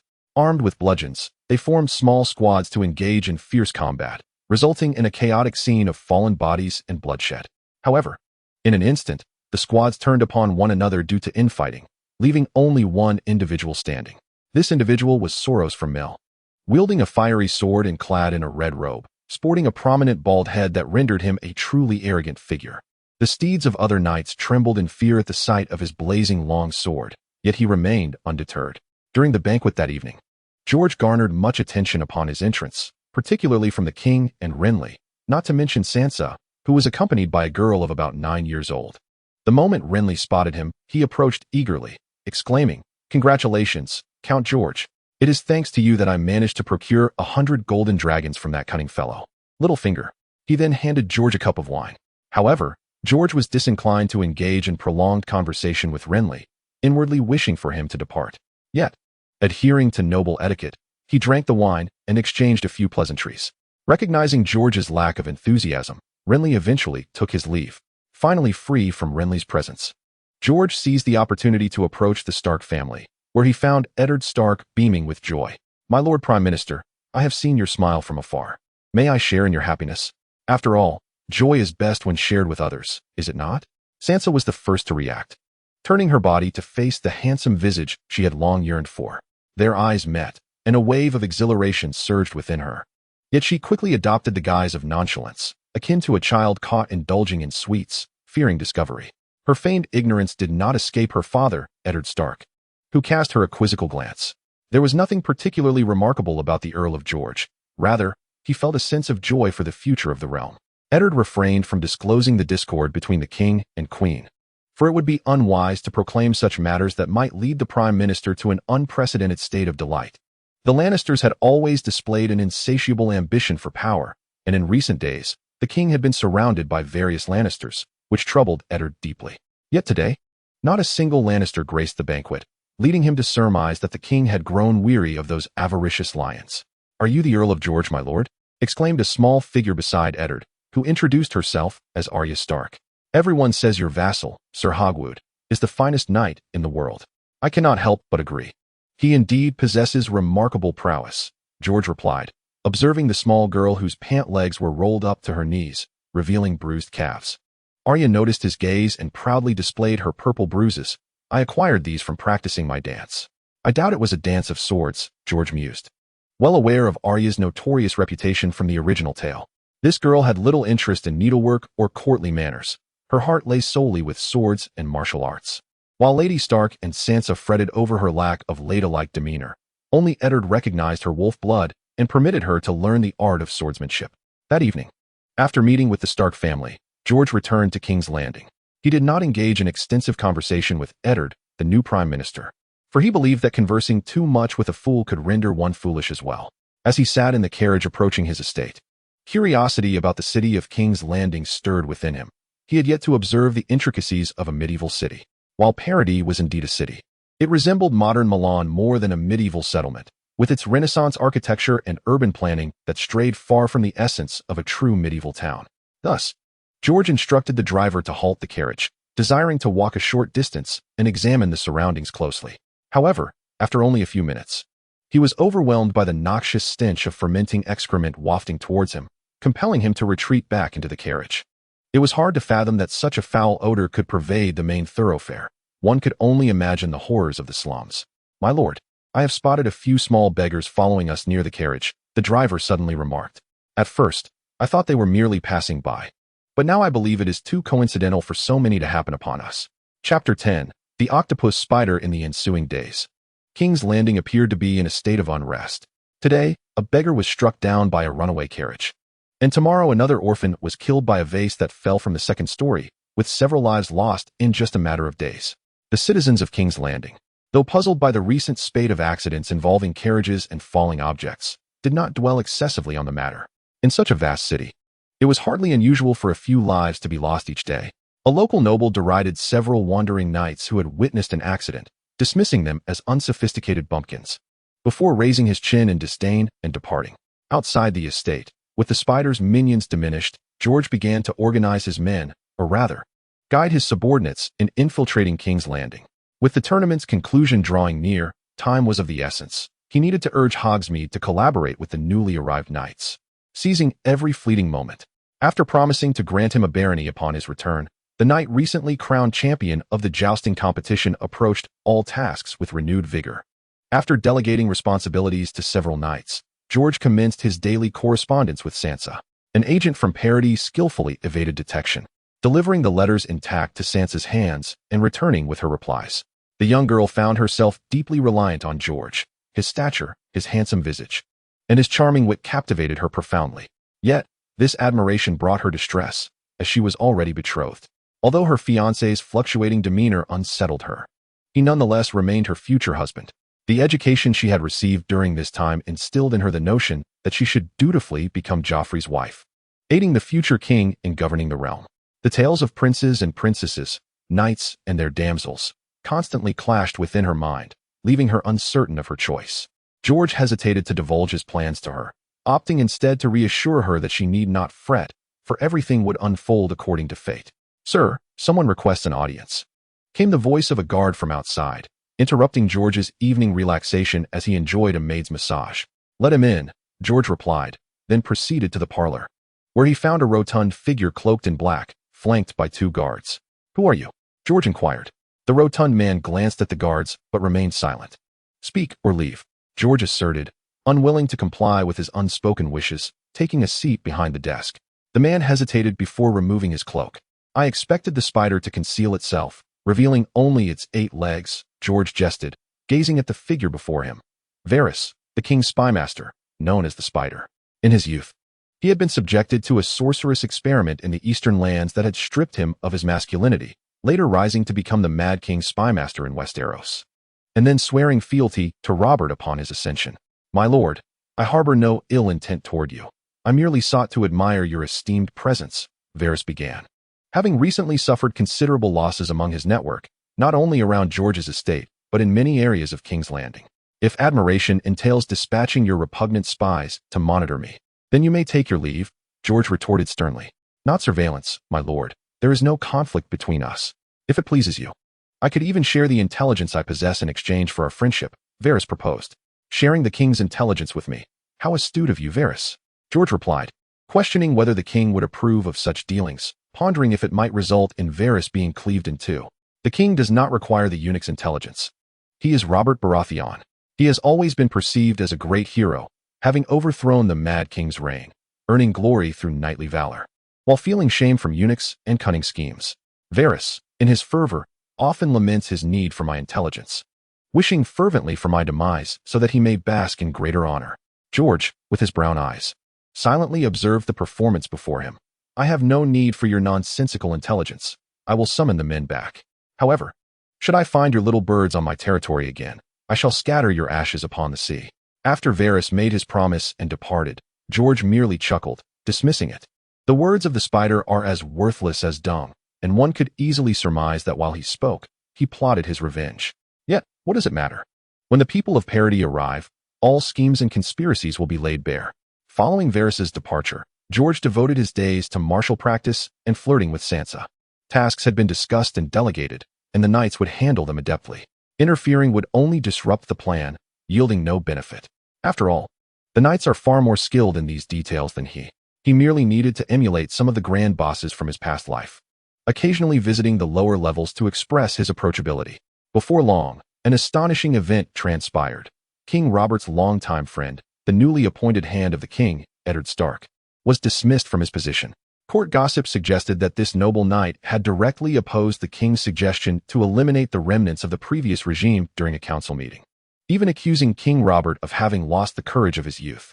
In his younger days, Robert could forgive Ser Barristan, who had once sworn loyalty to Rhaegar, saying he would not slay a man for his steadfast loyalty and valiant service. Yet now, Robert sought to execute a mere 14-year-old girl, Daenerys Targaryen. The two men engaged in a furious argument at the council, culminating in an enraged Robert expelling his hand, now the former Eddard Stark, from the hall, vowing to hang his head upon a pike. Upon receiving this news, George wiped the sweat from his brow for the former hand. This man was ill-suited to be a lord, let alone a hand. Were he in George's position, he would certainly have sent men to eliminate the remnants of the previous regime to avert a potential war. However, Eddard clearly held a different perspective, believing that war was a man's affair and that one should not pressure a girl, even if many lives could be lost in the process. Nevertheless, the arrival of this news signified that the time was drawing near. It could be mere days or a month, but the opportunity for the family's ascent was imminent. In the following 2 days, even George, the aloof steward, began to monitor the progress of the plan. "Is everything ready, Hogwarts?" "All is prepared, my lord. I believe those who underestimate us will be utterly astonished." Chapter 11. The Wolf and the Lion. As the dawn's light streamed into the chamber, George cast aside the velvet blanket that enveloped him, rising to greet the day at the window. The previous day had brought him an invitation from Lady Tandonbark to attend her grand ball, and driven by a curiosity to experience the life of the nobility in King's Landing, he resolved to venture forth. He yearned to compare the nobles of this realm to their counterparts in the annals of French history. Having spent 2 years in this world, his time was divided between learning to manage the domain at the Iris Keep under the tutelage of Ser West, and gallivanting through the countryside with Hogwood to charm young maidens. George felt as though he was slowly fading into obscurity. However, his recent visit to King's Landing had injected a welcome change into his monotonous existence, first through the melee tournament where he showcased his prowess against formidable knights, earning the adoration of countless young ladies, and then through his flirtation with the eldest daughter of the North, the betrothed of the future king, Joffrey. To be candid, engaging in romantic discourse with the daughter of a powerful lord, unbeknownst to her father, filled George with an unprecedented thrill and excitement. It was the first time he had invested thought and emotion into a girl. Previously, his encounters in Parody had been with simple village maidens or the daughters of petty burghers and merchants who required no coaxing on his part. Indeed, their parents would have been eager to see their daughters in his bed. Yet with the daughters of his vassals, he felt a certain reticence. After all, He had never contemplated marrying them, as his bride was destined to be of noble lineage, and Sansa was perfectly suited to that role. In the past few days, to ensure Sansa's complete reliance on him, George had employed every means at his disposal, not through flattery, but by making a lasting impression on the naive young lady during the tournament, complemented by the courteous demeanor he expressed in his letters. The result was favorable. Now, Sansa would grow anxious if a day passed without receiving a missive penned by his own hand. On one occasion, when he failed to write, she revealed her concern and unease in her response. George stepped outside to board his carriage, accompanied by Vice, Lyd, and a retinue of 26 knights, representing half of House Castile's strength in King's Landing. Though in the eyes of others, this was merely a fraction, for the true might of the family remained concealed. The opulent carriage glided smoothly towards the city gates, as pedestrians hurriedly made way. "My lord," a sharp voice pierced the stillness of the carriage, rousing George from his reverie. Soon, a knight approached the carriage, reporting, "My lord, ahead there are men engaged in combat, approximately 20 of them. I have seen the sigils of the wolf and the lion. Send a party to rescue the wolf," George commanded without delay. Before his men could respond, the sounds of battle reached his ears. As he had dressed for the banquet rather than for war, he hastily instructed half of his knights to advance while he donned his armor with the assistance of 2 grooms. Fortunately, his armor had been stored within the carriage. The cacophony of clashing swords, the sharp ring of steel against iron, the anguished cries of fallen horses, and the shouts of soldiers intermingled, reaching George's ears, soon followed by the thunderous sound of cavalry charging, their hooves pounding against the earth. Sir Wys, with a resounding cry, proclaimed, "For the honor of Castile." He was acutely aware that his knights had arrived. As a series of mournful wails echoed through the air, silence descended.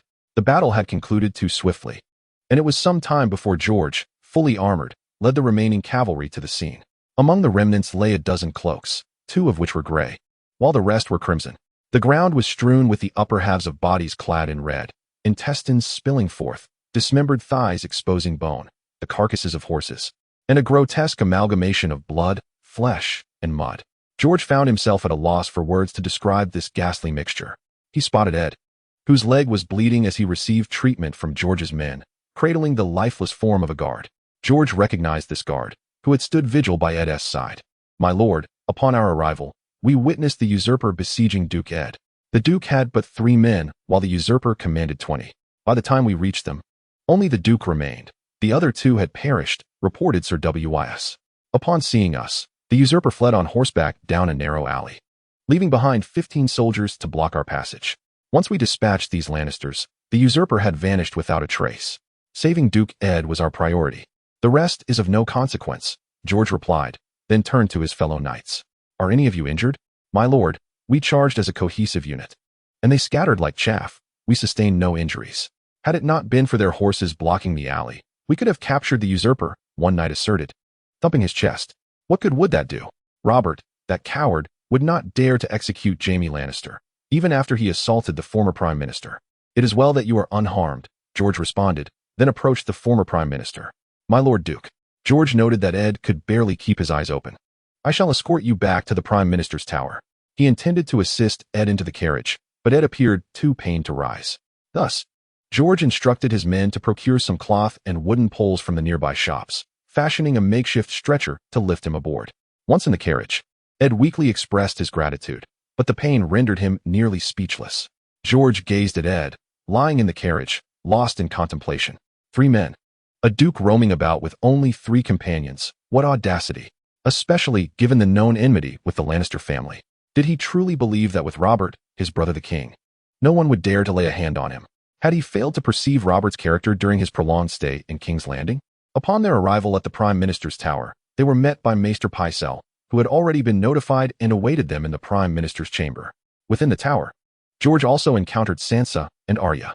Upon seeing her father's injured leg and the pain etched upon his face, Sansa gasped, covering her mouth as tears streamed from her beautiful blue eyes.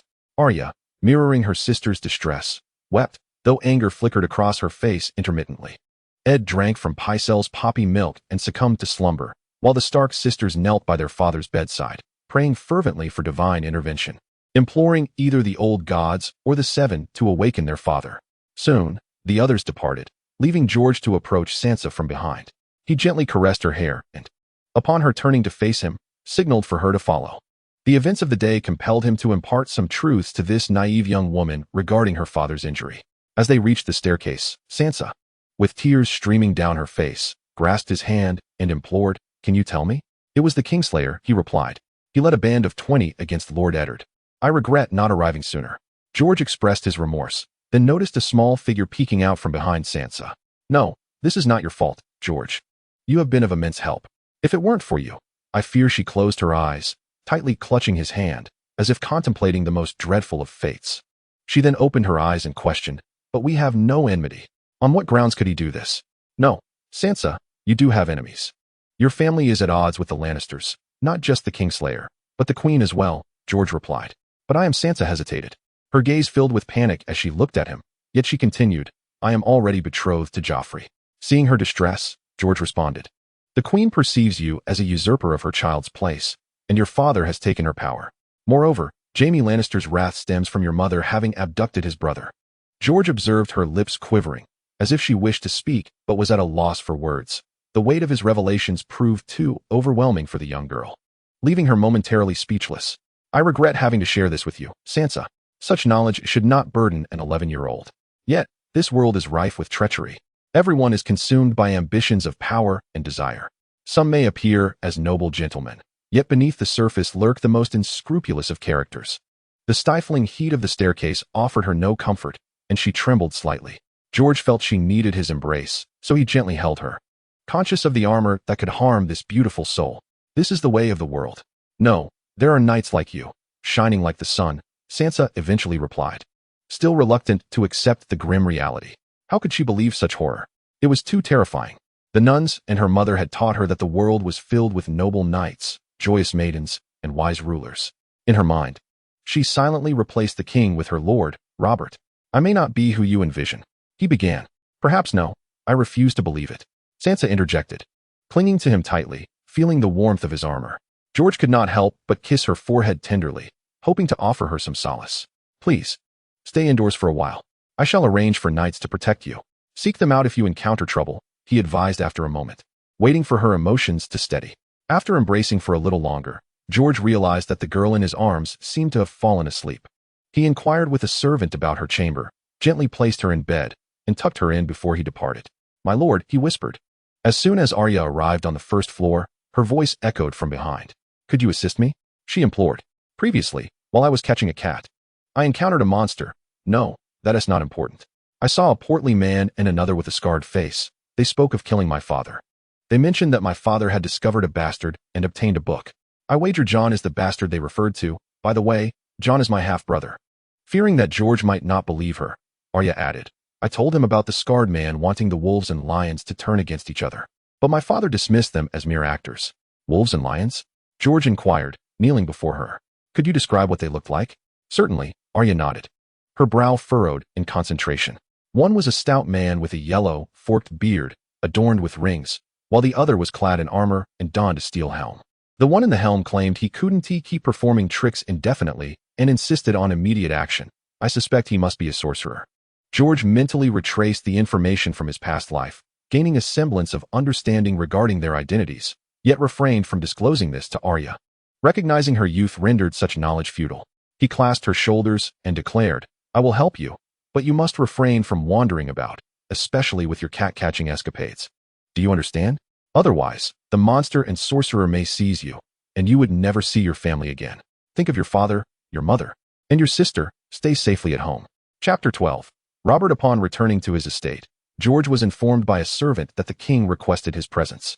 Thus, George redirected his path back to the Red Keep, this time not to the Prime Minister's tower, but to the royal castle. Arriving at the entrance of the main castle, George encountered two white-cloaked iron guards blocking the way. He could perceive their trepidation in the presence of Ser Raid, whose robust stature was an uncommon sight. It was evident that George could not bring his guards inside, so he instructed them to remain outside while he entered alone. In the innermost part of the hall stood an iron chair, forged 3 centuries ago by the conqueror Aegon Targaryen from the discarded weapons of the vanquished, adorned with cruel spikes. That legendary figure once proclaimed, "A king must not sit comfortably." On the throne sat Robert, who had taken some care in his appearance. He wore a black velvet tunic, embellished with the golden embroidery of House Baratheon's crowned stag upon his chest. He held a goblet of wine, his face flushed with drink. Throughout George's memories, from the tournament to the present, Robert always seemed to clutch a wine cup. "I just visited Ned," Robert remarked, taking a sip. "His leg is severely injured. When I arrived, I found him lying there. I thought he was dead." His gaze drifted, seemingly lost in recollection. "At that moment, I remembered our friendship. It's difficult for you to comprehend. We grew up together in the Eyrie, honing our combat skills. Upon maturing, we together overthrew the Mad King's reign and seized that cursed Iron Throne. It is difficult to comprehend such camaraderie." Robert took another swig of wine. "And I expressed that my words were not meant to convey any profound understanding, but merely to convey my gratitude for rescuing Eddard, my dear brother. What do you require? I shall fulfill your wishes." Robert intended to reward George, the man who had saved his good brother. "I need nothing, Your Majesty," George replied. He lacked nothing that a king could bestow. "No, you need something," Robert asserted, contemplating for a moment. "And if you were to have 2 sons, I would bestow the title of Baron upon your second son." "Thank you, generous king." George bowed in acceptance, though he thought to himself that such a promise might soon be of little worth. After receiving the king's assurance, George exited the great hall, only to encounter Queen Cersei approaching. She was slender, with cascading golden curls and striking green eyes. George noted the icy demeanor upon her beautiful visage, and upon seeing him, she coldly remarked, "Earl, matters concerning the lion are not for just anyone to meddle in." As George prepared to respond, the queen had already entered the hall. He chuckled softly, dismissing the wrathful woman, and turned to leave, but was soon met with the sound of 2 individuals hurling insults from behind. Following this incident, George lost all desire to attend the banquet and opted instead to send a letter to Lady Tanda, apologizing for his absence. He then ordered 12 knights, along with Vies, to remain at the Prime Minister's tower, ostensibly to protect Sansa, while also dispatching individuals to lurk around the Red Keep in case of unforeseen events. Eddard had been in a stupor since consuming a cup of poppy milk, and to meet with Sansa, George secretly slipped into the Prime Minister's tower each day, primarily to offer solace to the auburn-haired girl. In this city rife with scheming, she resembled a lost fishing vessel adrift in the ocean, lonely and helpless, finding comfort only in George's embrace. This marked the first genuine moment he held Sansa, with no rigid armor to separate their bodies. George felt her form was soft, her warmth against his chest providing him with great comfort. Unable to resist, he cradled her face with his left hand and gently kissed her. The moment was exquisite. The kiss shared between the 2 lovers could not be compared to the frantic encounters with the maid. George sensed the girl's apprehension as he held her face, the anticipation in her closed eyes, and the lingering affection reflected in her gaze after the kiss. Her eyes sparkled like sapphires, her hair blazed like a flame, igniting his heart. Her snow-white skin left him utterly entranced. She wore a flowing blue silk gown, a style she cherished, having previously donned lighter shades of green and red. Now adorned in blue and purple, everything shall be well. George's words lifted Sansa from the burdens and sorrows she had carried since their journey south. She felt liberated from fear, impervious to concerns about the queen, the prince, or those lions, those that had harmed her father. In the Prime Minister's tower, aside from Sansa, there was also little Arya, who had taken quite a liking to George since their previous encounters. She often requested him to regale her with delightful tales. She even inquired about George's vassal, Ser Hogwood, prompting George to suspect that she wished to learn the art of combat from him. On one occasion, she mentioned George's father, the Earl of William of Castile. "I searched for that gem by the trident," she remarked, "the one he discarded after slaying Rhaegar. I looked for ages, but found nothing." Another time, in George's presence, she asked Sansa, "Sansa, are you going to be George's wife? Let me tell you, George is far better than Joffrey. Joffrey is a hypocritical, rude fool, as foolish as a fat cat." This comment turned Sansa's cheeks as pink as a peach. On the 6th day, George intended to sneak into the Prime Minister's tower to keep Sansa company, but upon nearing the entrance, he spotted the king and queen and halted. The royal entourage entered the tower, and shortly thereafter, George observed the queen storming out of the high tower, her face swollen with anger. After waiting for a while, and seeing that the king had no intention of departing, George refrained from expressing his affections for his future daughter-in-law in the king's presence and decided to return home. That evening, a servant delivered a letter to George, purportedly from the Prime Minister's tower. The letter began with expressions of gratitude and mentioned that Robert had reinstated him as Prime Minister. It then requested that George recall the knights stationed at the Prime Minister's tower. Ser Wis had been instructed to escort them back to George's estate, but they had stated they would not leave without George's command. Although George was reluctant to comply, he did not wish to summon the knights back either. Unlike Eddard, he was not naive enough to believe that regaining the title of prime minister would resolve all his troubles. Thus, he decided to retain the knights under the pretext of fostering Arya's combat training, while they simultaneously continued to protect Sansa. The prime minister later sent another missive requesting a reduction in their number, suggesting that a few instructors would suffice, as the young girl did not require 13 knights for her education, as Eddard had written. However, George chose to ignore this. "My lord, the prime minister requests your presence in the Great Hall," a servant conveyed a few days later. Uncertain of the prime minister's intentions, George nonetheless proceeded. Upon arriving at the hall, he found Eddard, the acting prime minister, seated upon the Iron Throne, exercising the king's authority, surrounded by other lords of the realm. George spotted Varys, Littlefinger, and other prominent figures, including Ser Loras, who stood beside the irate Knight of Flowers. There were also several Kingsguard and knights who had performed admirably in the recent tournament, kneeling before the Iron Throne, led by an unfamiliar knight. Why are there so many gathered today? George wondered as he approached, all eyes upon him, the recently renowned Earl. "My Lord Prime Minister, what is your command?" he inquired. "Earl George, is your vassal, Sir Hogwood, still in King's Landing?" Eddard proclaimed loudly that Gregor Clegane had transgressed the vows of knighthood, ravaging and pillaging in the Riverlands. "I hope you can dispatch Sir Hogwood alongside the others to apprehend him." It seems that Hogwood's performance at the tournament left a profound impression on the Prime Minister. However, Hogwood has more pressing duties, and George would not send him away. He could only respond, "I am terribly sorry, Your Excellency." Hogwood had departed King's Landing for Parody after the tournament. Indeed, many had not seen Hogwood in recent days, for he had long concealed himself in the shadows. "Though Hogwood was unable to come, I can offer 1,000 golden dragons to support you knights, in hopes that it may aid your cause." George's words stirred a commotion. The Prime Minister acquiesced. This sum would suffice to send 100 men to capture the mountain and his minions, providing each with a new suit of armor and a fine steed, with the remainder available for weapons and shields. Once the knights set forth and the beleaguered citizens who sought justice had departed, Varys approached to recount the unfolding events, mentioning Ser Loras Tyrell, the young knight who, at the tender age of 16, petitioned the Prime Minister to join in the pursuit of the mountain, seeking vengeance for blood. Yet, the Prime Minister had denied his request, inciting the boy's ire. "He should have consented to the boy," George remarked, "for Tyrell is of a prominent family."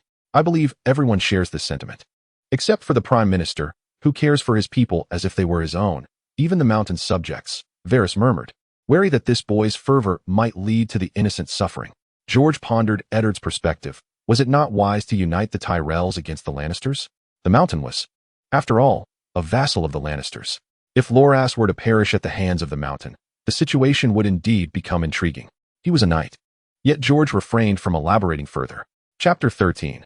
The King's Demise. "He intends to send me back to Winterfell." On this day, George met with Sansa in secret once more. Her words astonished him. He said he would arrange for Arya and me to return, "But I do not wish to leave King's Landing, George. I do not want to depart from here. I adore the tournaments, the harvest feasts, the masquerades, and the pantomimes. And you, I do not want to leave you." Sansa suddenly burst into tears. "I do not want to be apart from you. No, do not be afraid. Sansa, we shall not be separated." George embraced her, kissing away her tears. "We will remain together, watching performances at the Iris Castle, listening to the orchestra, and we shall venture to the countryside, where fragrant breezes carry the essence of ripe fruits and sweet honey. Trust me, Sansa, you will share in the adulation and reverence of the Parody subjects. No, you must return to Winterfell. It is too perilous here."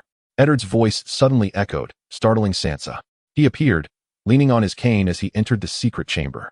"The servants have apprised me of the events of these past few days. George, I care not what transpired between you that has rendered her so dependent upon you. But if you truly love her, you must allow her to return home, for that is where she shall be safe." Eddard regarded George with a scrutinizing gaze. "No, I refuse to return to Winterfell. I shall marry George. Parody is my true home," Sansa declared fiercely, positioning herself protectively behind George. "My dear child," Eddard spoke softly, "listen to me. When you are older, I will summon George to Winterfell, provided he proves his love for you. I shall permit your union, but for now, you must return." "I will not," Sansa insisted. "I shall remain in the south, and I will bear him a son with raven black hair. One day, he shall become a lord of the land, as brave as a direwolf and as graceful as an iris." "My Lord Eddard, I will safeguard Sansa," George interjected. "Please trust me, no one can harm her." He gently pulled Sansa aside before continuing. "Child, This matter is not as simple as you believe. There are ambitious lions lurking everywhere. I cannot ascertain how many, perhaps hundreds, even thousands. And you have but a few dozen at your side. You cannot protect anyone. Eddard contemplated the situation, aware that House Castamere possessed only a handful of knights in King's Landing, 50 or 60, but it mattered little to the Lannisters. Let us first send Sansa to Parody, George proposed, eliciting a hopeful glance from Sansa towards her father. Eddard, however, hesitated, reluctant to allow his daughter to accompany someone he scarcely knew. After a prolonged silence, he finally relented. Very well. You may stay in Parody for a while. In a few months, I shall send someone to bring you back. He gazed at his daughter, who clung to George with newfound resolve, and sighed, stepping back. He then fixed a serious gaze upon George. By any means necessary, you must leave King's Landing as swiftly as possible. Eddard turned to depart, leaving the two in an embrace. Sansa, buoyed by her father's approval, felt both joy and reluctance, but ultimately, the joy prevailed. George, too, was elated. Once Sansa reached Parody, her becoming his wife would be a certainty. Thank you, Sansa, for your steadfastness before Lord Eddard, George said, enveloping her in his arms. Inhaling the scent of irises from her hair, she had evidently changed her perfume. It is nothing. It pales in comparison to all that you have done for me. I should be the one expressing my gratitude, the girl replied, her cheeks flushing with shyness from her earlier boldness. Then let us bear a son with raven-black hair as a token of thanks, she teased, playfully pouting in George's embrace. Upon returning to the estate, George began arranging for ships. Early the next morning, a fleet departed from King's Landing. Arya had wished to accompany them, but Eddard scolded both her and George, declaring that he would not allow two Stark daughters to head to Parody. Just 2 days later, news swept through King's Landing. The king had been gored by a wild boar. One attendant recounted, the boar's tusks ripped through the king from his loins to his chest. The king is dead. Thus, the tedious game shall come to an end. George led a group of 30 to seek out Eddard, who, on the surface, appeared to have only 50 men, with 13 remaining by Arya's side. When George found Ed, he was inside the keep, accompanied by Lancel. George had entered the stronghold alone, leaving others to stand guard and prevent anyone from approaching. My lord, I have 30 personal guards, along with other knights and noble friends. Give me some time, and I can muster more men, Lancel declared. My lord, might I inquire what purpose these men would serve? Of course, we must act preemptively. We must move at once while everyone is asleep. Lancel glanced at George as he entered, but continued to urge. We must seize Joffrey from his mother's grasp as leverage. Myrcella and Tommen must also be captured.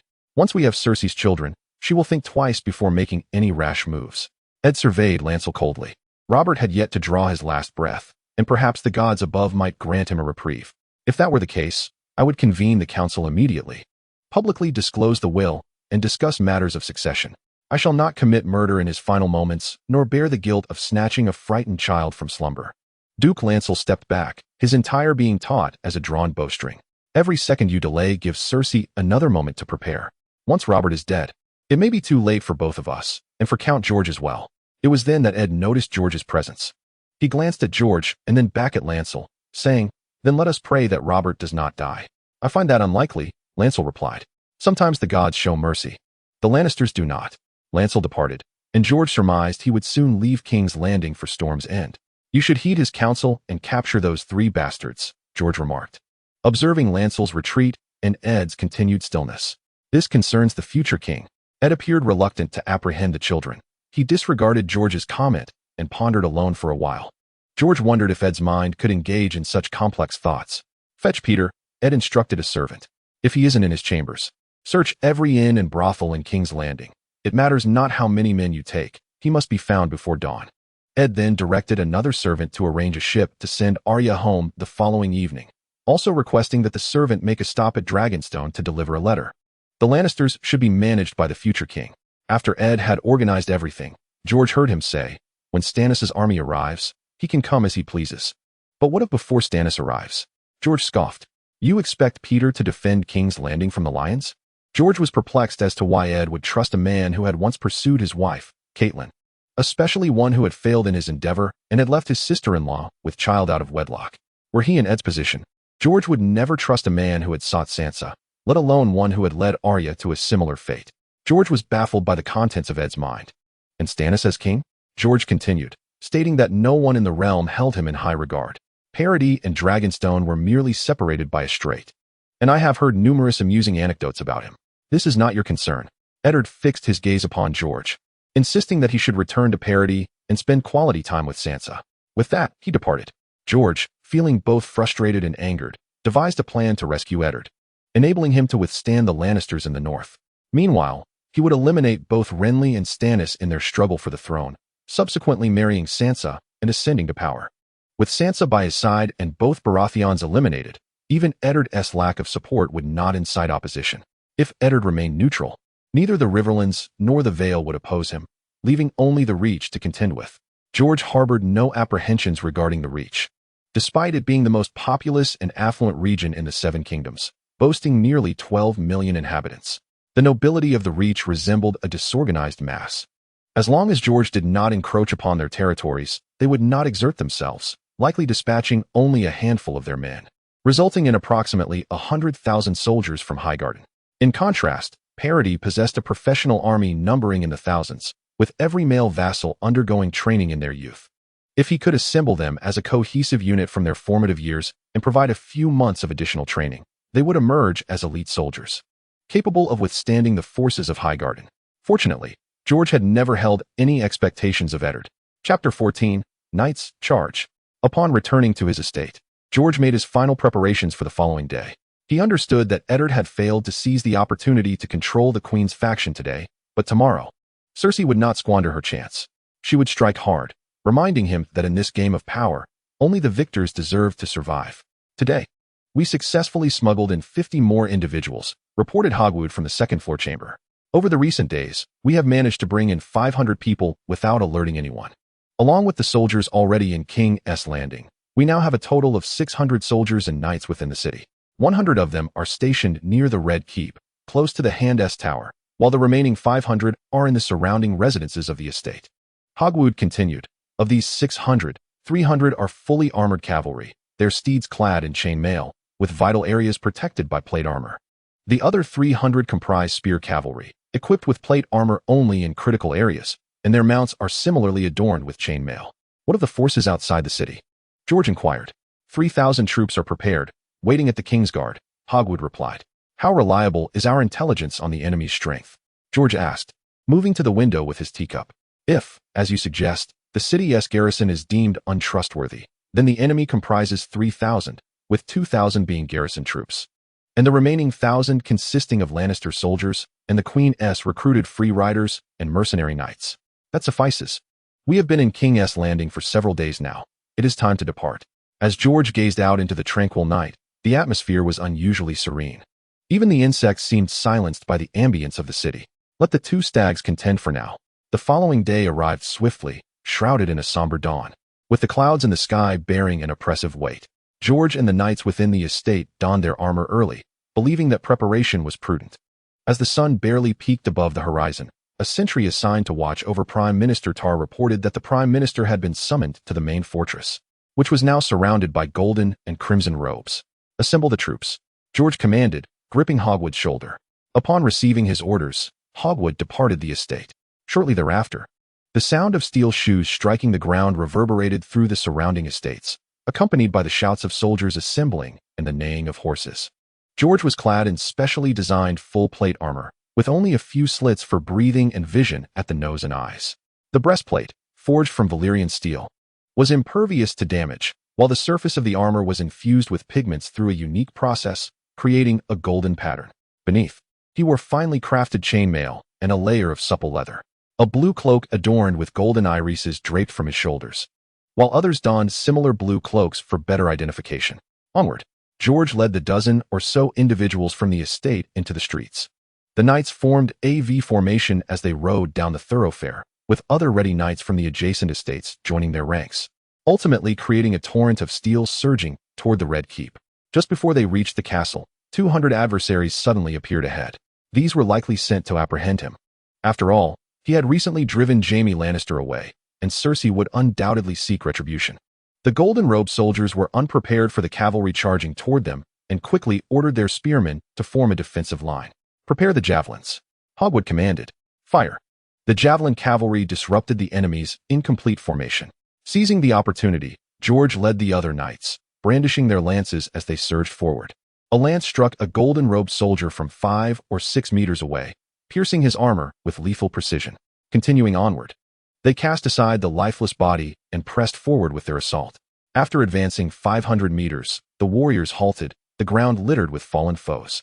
While a few fleeing soldiers scurried into alleyways, George left 10 men to escort the 2 who had fallen from their horses out of the city and then pressed onward toward the Red Keep. Soon, they arrived before the fortress, which was teeming with enemy soldiers. "Knights, charge!" George shouted with fervor. The knights, arrayed like an imposing steel wall, leveled their lances toward the front, their galloping steeds akin to a thunderous tempest, instilling fear within the hearts of their adversaries. With a single charge, the enemy was swept away like sand before a flood, dispersed by the torrent of steel, leaving around 400 to confront the remaining foes and the reinforcements approaching. George discarded his lance, dismounted, and drew dawn, leading the remaining knights toward the main hall of the fortress. Inside, the golden and crimson-robed soldiers had regained their composure, preparing to repel the intruders at the threshold. "Javelins, free throw," George commanded, and the accompanying throng of spear-wielding soldiers relentlessly launched their projectiles, each javelin soaring forth like a venomous serpent, claiming the lives of their adversaries. The enemy at the entrance quickly crumbled, prompting George to send in a contingent of heavily armored soldiers to mount a fierce assault. Upon entering the grand hall, he beheld Ryder cleaving a red-robed man in twain with a massive axe. The floor was strewn with corpses, some clad in red, others in gold, and a few in gray, belonging to House Stark. Within the hall, merely 30 red-robed swordsmen surrounded the key figures next to the Iron Throne, while they, in turn, were encircled by George's troops. Beside the Iron Throne stood the Queen and her family of 4, along with 6 Kingsguard, Sandor Clegane, Joffrey's loyal subject, and several lords from the small council, including Eddard Stark. Eddard found himself at the mercy of Petyr Baelish, a dagger pressed against his throat, his gaze vacant. "Lord George, do you intend to rebel?" Cersei Lannister blustered, while she cradled the trembling Joffrey in her arms. "No, I merely seek to rescue my betrothed's father," George asserted resolutely. "What is it you desire?" "I can offer you far more than the Starks ever could," Cersei implored, her beautiful eyes glimmering with hope as they sought George's favor. "You now face 2 choices. Release Eddard, and we shall depart from King's Landing, allowing you to continue as Queen Regent, or I shall slay you all," George declared, unmoved. 5. 4. George observed Cersei hesitating, but time was pressing, so he instructed a nearby soldier to fetch a bow, knocking an arrow and drawing the string. Disregarding Eddard and aiming directly at Petyr Baelish behind him, commencing the countdown. 3, 2. George noted Petyr's trembling hand, continuing the countdown. Sir Ryder, beside him, raised the black cleaver, the giant wielding Valyrian steel, striking terror into the red-robed soldiers before him. 1. The sound of metal clattering echoed as Petyr's dagger fell to the ground. He did not await Cersei's decision. The freed Eddard limped forward, the red-robed men parting to allow him passage to George's side. Upon reaching George, Eddard remained silent, resembling a weary, dying man, his presence shrouded in twilight. George paid him no mind. Eddard needed to navigate this ordeal himself, for George's affections lay solely with his daughter, not with him. As George emerged from the main fortress, 100 soldiers stationed near the Hand's Tower rescued Arya and several servants, reuniting with him. "Come with me," George instructed, mounting his steed before lifting the girl onto the horse, leading the group away.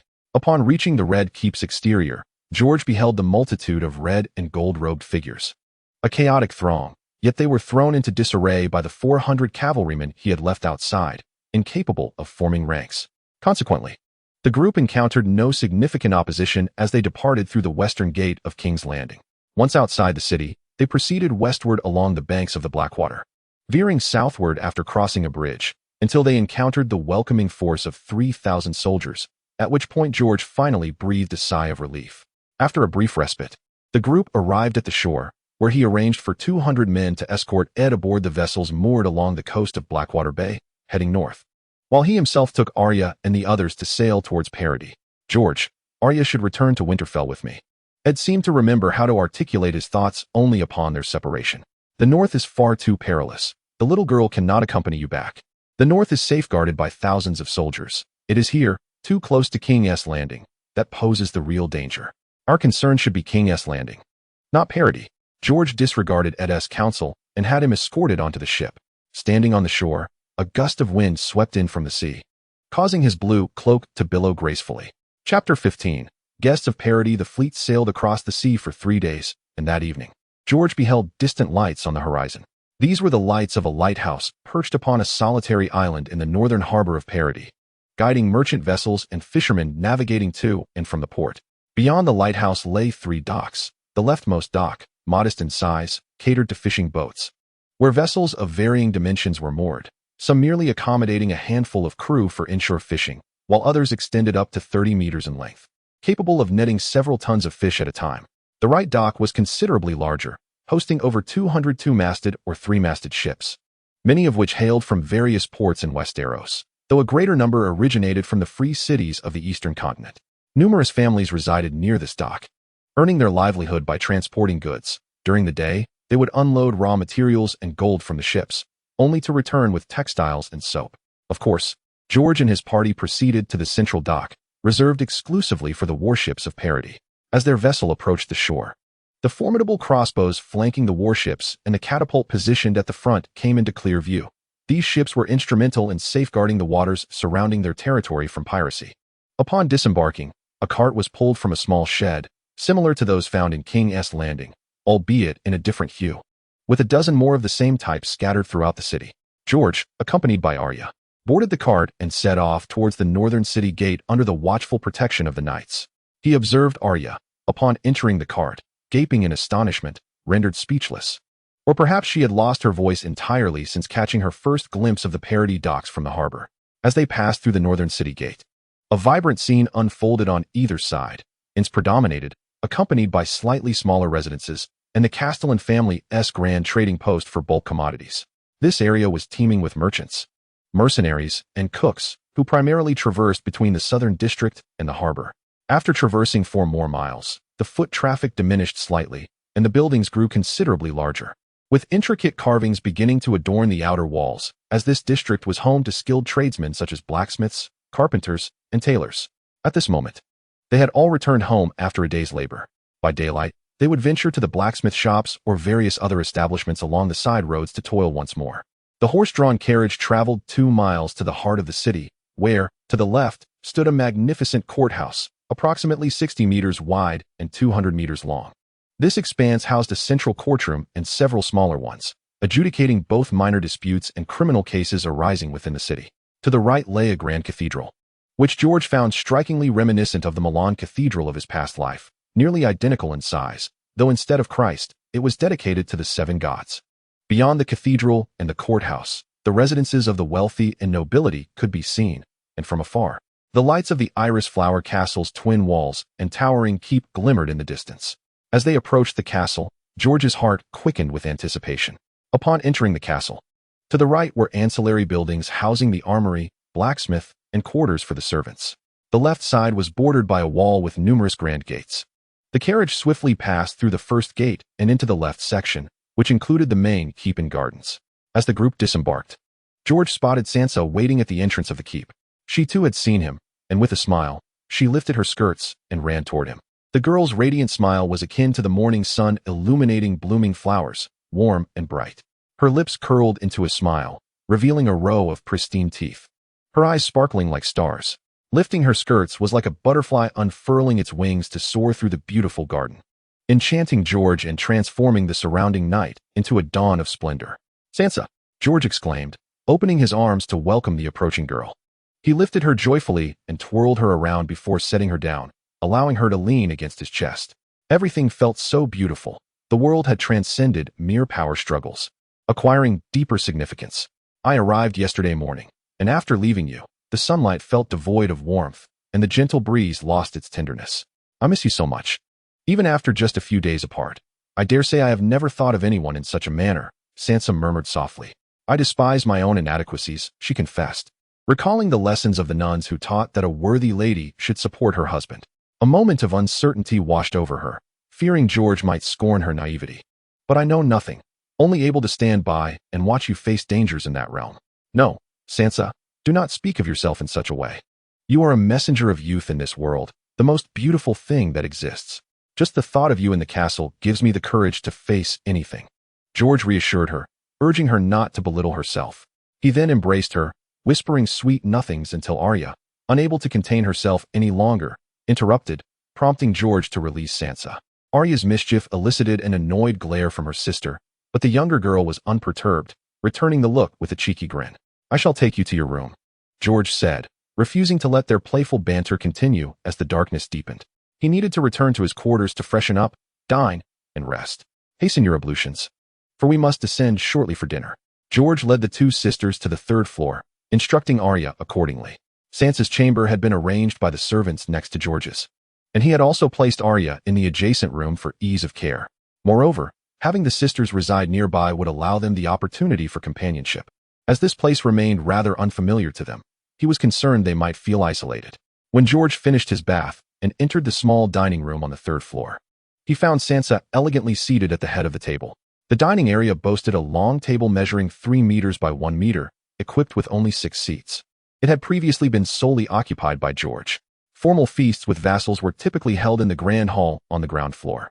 5 meters away stood a staircase, upon which a piano and harp were placed, and during George's meals, a maid would often perform melodies and sing. "Where is Arya?" George inquired, taking his place at the head of the table and grasping the delicate hand of the young lady. "I am unsure, but she often engages in the most extraordinary antics. I cannot ascertain what she might be doing in there. Shall I go and check?"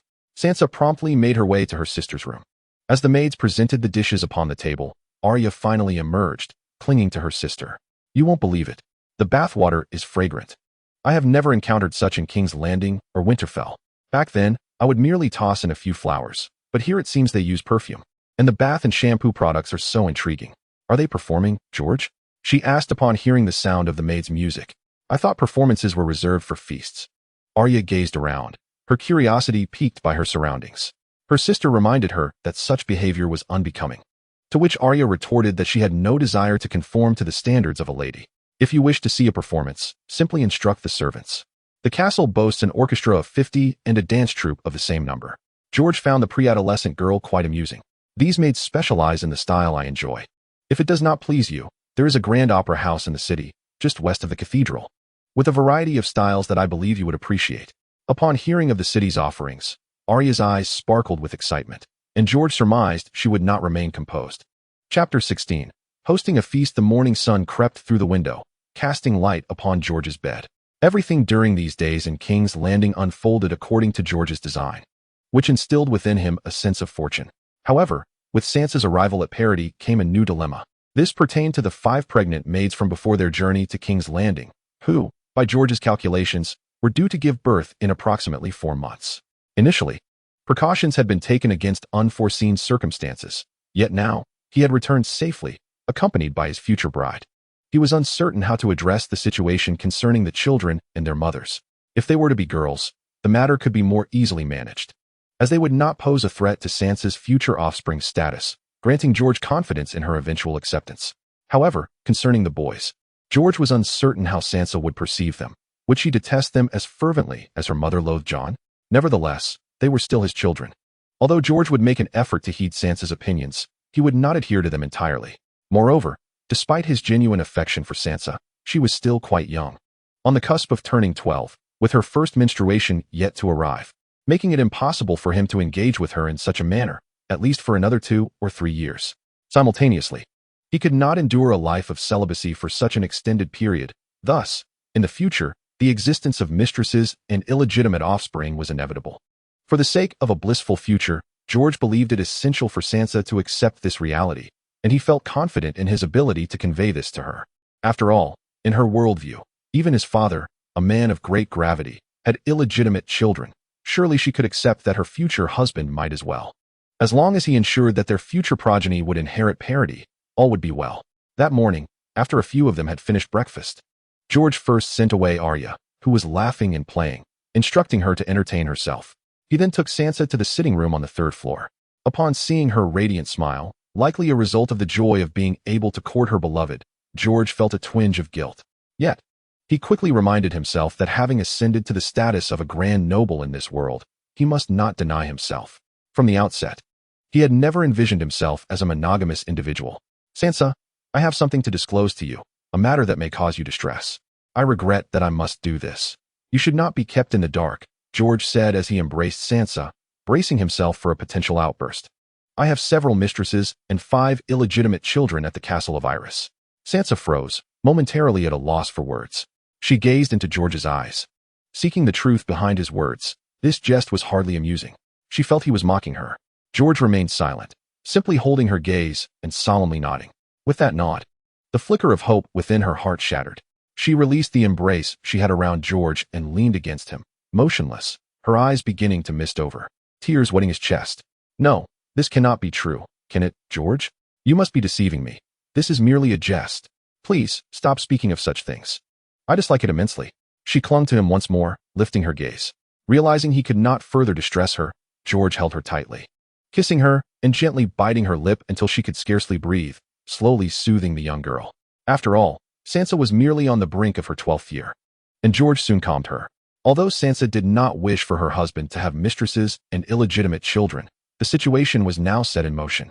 And given that most lords in this world indeed had numerous mistresses, she ultimately came to accept it.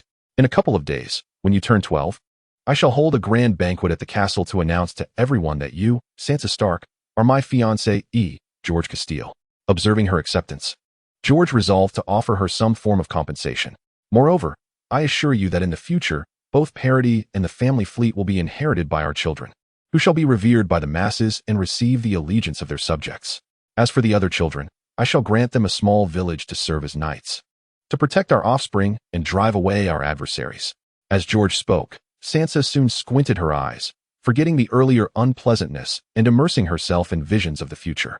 George believed she must be conjuring scenes in her mind of their yet-to-exist children commanding their subjects. After sharing his thoughts with Sansa, he accompanied her to the garden below, where they delighted in recounting childhood mischief while reveling in the melodious chirping of birds and the fragrant blossoms. He would occasionally pluck flowers from the bushes, roses, irises, jasmine, and ultimately wove them into a crown, placing it upon her head. You look exquisite in this crown. In a couple of years, I shall craft a real one for you. The girl, unsure of the meaning, nonetheless sensed his affection and shyly acquiesced. When the girl grew weary of play, George took her hand and guided her back to her room to rest. Once she was in bed, she gazed at him intently. After pondering for a moment, George suddenly realized and kissed her blushing cheek before departing. Upon leaving the room, George promptly summoned a servant to gather 5 knights for a meeting. Once all had arrived, George entered the hall. My lord. The assembly rose, sitting only after George waved his hand. As you all know, I have brought Sansa Stark back with me. George began as the assembly settled. She shall be the future lady of this place, and I wish to host a grand banquet in her honor. Very well, my lord. I assure you, it shall be the most opulent banquet in history, one that the lady and our guests will find most satisfying. Marshall, who managed finances and had a penchant for lively affairs, likely due to his daily dealings with mundane ledgers, immediately replied, By the way, what guests should we invite for this banquet? Let us invite only the knights within Parody and the noble lords of the fiefs. Additionally, we should send a letter to the nearby earls, inviting them as well. George stated, acknowledging that they likely would not attend given the current dire circumstances, but the gesture would suffice. However, my lord, should we not keep the vassals near King's Landing within our territory? We have just offended those lions, and should they send emissaries to harass us, it would cause significant losses to the villages, Hoggle suggested. You make a valid point. Although King's Landing is soon to face the threat from Stannis, and logically, we should not squander any military power elsewhere. Cersei's thought processes are not of the ordinary, and anything is possible. Let us keep the lords near King's Landing within their own domains, ready to respond to any soldiers from King's Landing. By the way, what has become of those 5 girls? George inquired of Syd. The last time I saw them, they were well. However, my lord, the lady you have brought may leave them feeling adrift. Syd understood to whom George referred, even without naming her. After pondering their words for a moment, George decided to arrange for each of them to have a residence near the castle, along with a contingent of servants to attend to their needs, with the expenses to be borne by the castle. Furthermore, he would provide them with an annual stipend of 1,000 golden dragons, sufficient for them to lead a life of comfort and affluence. Chapter 17. The banquet. 2 days swiftly passed. On this day, the servants within the castle bustled about, preparing the various items for the evening feast. Several stewards had arrived early, incessantly instructing the servants on every detail, fearful of any oversight. A multitude of nobles and knights were expected to attend, and it was imperative that everything proceeded flawlessly. Moreover, it was not just the nobles themselves. Their wives and unmarried sons and daughters would also grace the banquet with their presence. Such grand feasts often served as a venue for matchmaking, for nobles were inclined to marry within their own ranks. Where else could one find a gathering of so many aristocrats? As the moon ascended, the guests began arriving in carriages, eager to partake in the festivities. Nearly 1,000 individuals were anticipated, comprising the local noble couples along with their unmarried offspring. Each guest donned the finest velvet attire or sumptuous garments crafted from brocade, with the landed gentry proudly displaying their family crests embroidered in gold thread, a testament to their noble lineage. When the hall was nearly filled, George took Sansa's hand and made his entrance into the banquet hall, with Arya following closely behind. Today, George was clad in a cobalt blue velvet noble's outfit, adorned with a few golden irises meticulously embroidered upon it. Although Arya had a penchant for simplicity, she acquiesced to George and her sister's persuasion and donned a silk ensemble, embellished with the sigil of the dire wolf. Sansa's attire, however, was far more resplendent. Her gown was crafted from the finest silk, soft and smooth like clouds, intricately embroidered with golden and silver threads depicting irises and dire wolves, symbolizing the union of both. The edges of her dress were embellished with sparkling gemstones, resembling a constellation of stars. Around her neck lay a necklace of azure diamonds, the candlelight reflecting off it, rendering it a shimmering river of stars. Upon her head rested a delicate circlet of silver and pale purple gemstones shaped like irises. As George gazed upon Sansa, he felt as though she could outshine the moon, which would surely retreat behind clouds in her presence. "You are truly exquisite, Sansa," he exclaimed. "In the past, I regarded you as a mere maiden of the 7 gods cast upon this earth, but now I realize how gravely mistaken I was. Your beauty far transcends that of any girl." His words nearly caused Sansa to swoon with embarrassment. She instinctively lowered her gaze, but suddenly recalled something, lifting her head high, revealing her long, graceful neck. George thought to himself that she must be striving to present her finest self. Previously, Sansa had inquired several times whether she was of any use to him, lamenting her inability to assist him. Today marked her first encounter with so many of George's vassals, and he could sense her trepidation, anxious to make a favorable impression. Yet, George felt powerless to aid her. Embracing her in front of such an assembly would only serve to embarrass her further. The only course of action for George was to maintain his grip on her arm as they navigated through the crowd, ultimately reaching the dais of the banquet. Once the attendees fell silent, he stood upon the elevated platform and proclaimed with resonant clarity, "Esteemed guests, tonight we gather in celebration of this grand feast. An honor I hold dear. The prosperity and strength of Parody are tethered to your diligent efforts and selfless contributions, to which I extend my highest respect and heartfelt gratitude. Let us, for this evening, set aside the burdens of governance and forget the turmoil of the world, indulging in this rare moment of joy." With that, he raised his goblet and instructed the attendants to fill it with wine, consuming it in one swift motion. The crowd erupted in enthusiastic cheers, each raising their glasses in unison. Furthermore, he continued, beckoning Sansa to step forward. "During my time in King's Landing at the tournament, I had the fortune of meeting a remarkable young lady, the beautiful Sansa Stark of Winterfell, who shall be the future lady of House Castile." The guests jubilantly lifted their glasses, toasting to the imminent arrival of the future Lady Castile, while Sansa too raised her goblet, drinking deeply. He could perceive the excitement in her eyes. Perhaps this was the dream she had long harbored, marrying a dashing young noble, earning the admiration of knights and the respect of ladies alike. "Esteemed guests, let us commence our banquet." With George's words, the orchestra began to play. Attendants flitted about the hall, serving bottles of wine to the guests, while Sansa continued to drink, though he sensed that she was already inebriated without the need for alcohol. Ever since George had introduced her as Sansa Stark of Winterfell, the future mistress of House Castile, she had been lost in her reverie. Meanwhile, a procession of dishes emerged: a rich fish stew, fruit salad drizzled with sweet sauce, escargot with garlic butter, milk cake, seafood fried rice, and an array of colossal lobsters and crabs, truly a feast to behold. In addition, at the center of the banquet lay roasted oxen, goats, and deer, with the option for guests to request the attendants to carve generous portions. The guests dined heartily, and he informed them that should they desire any other delicacies, they could instruct the servants to prepare them, as the kitchen was brimming with a plethora of exquisite provisions. He noted Sansa's particular fondness for the seafood fried rice. After all, she was the daughter of a former prime minister, having tasted various meats, breads, and cakes, yet never rice, a novelty for her. Whether in the north or King's Landing, where her staples had always been bread or cake, Thus, he arranged for an assortment of fried rice dishes to be prepared for her to sample. As most guests set down their cutlery, he first attended to Sansa, washing up briefly before commanding the removal of the roasted meats from the center of the table. Once all was prepared, he took Sansa's hand and led her to the heart of the hall, gazing tenderly at her while gesturing with an inviting motion. Sansa gently placed her right hand upon his palm, and he grasped her small hand, feeling its warmth. As the dance music filled the air, George gently wrapped one arm around Sansa's waist, guiding her to the rhythm of the melody. Each step and twirl felt fluid and graceful, while the girl's movements resembled ethereal feathers, tracing exquisite arcs in the air. Surrounding them, others began to seek their partners, men and women alike meandering through the grand hall in search of kindred spirits.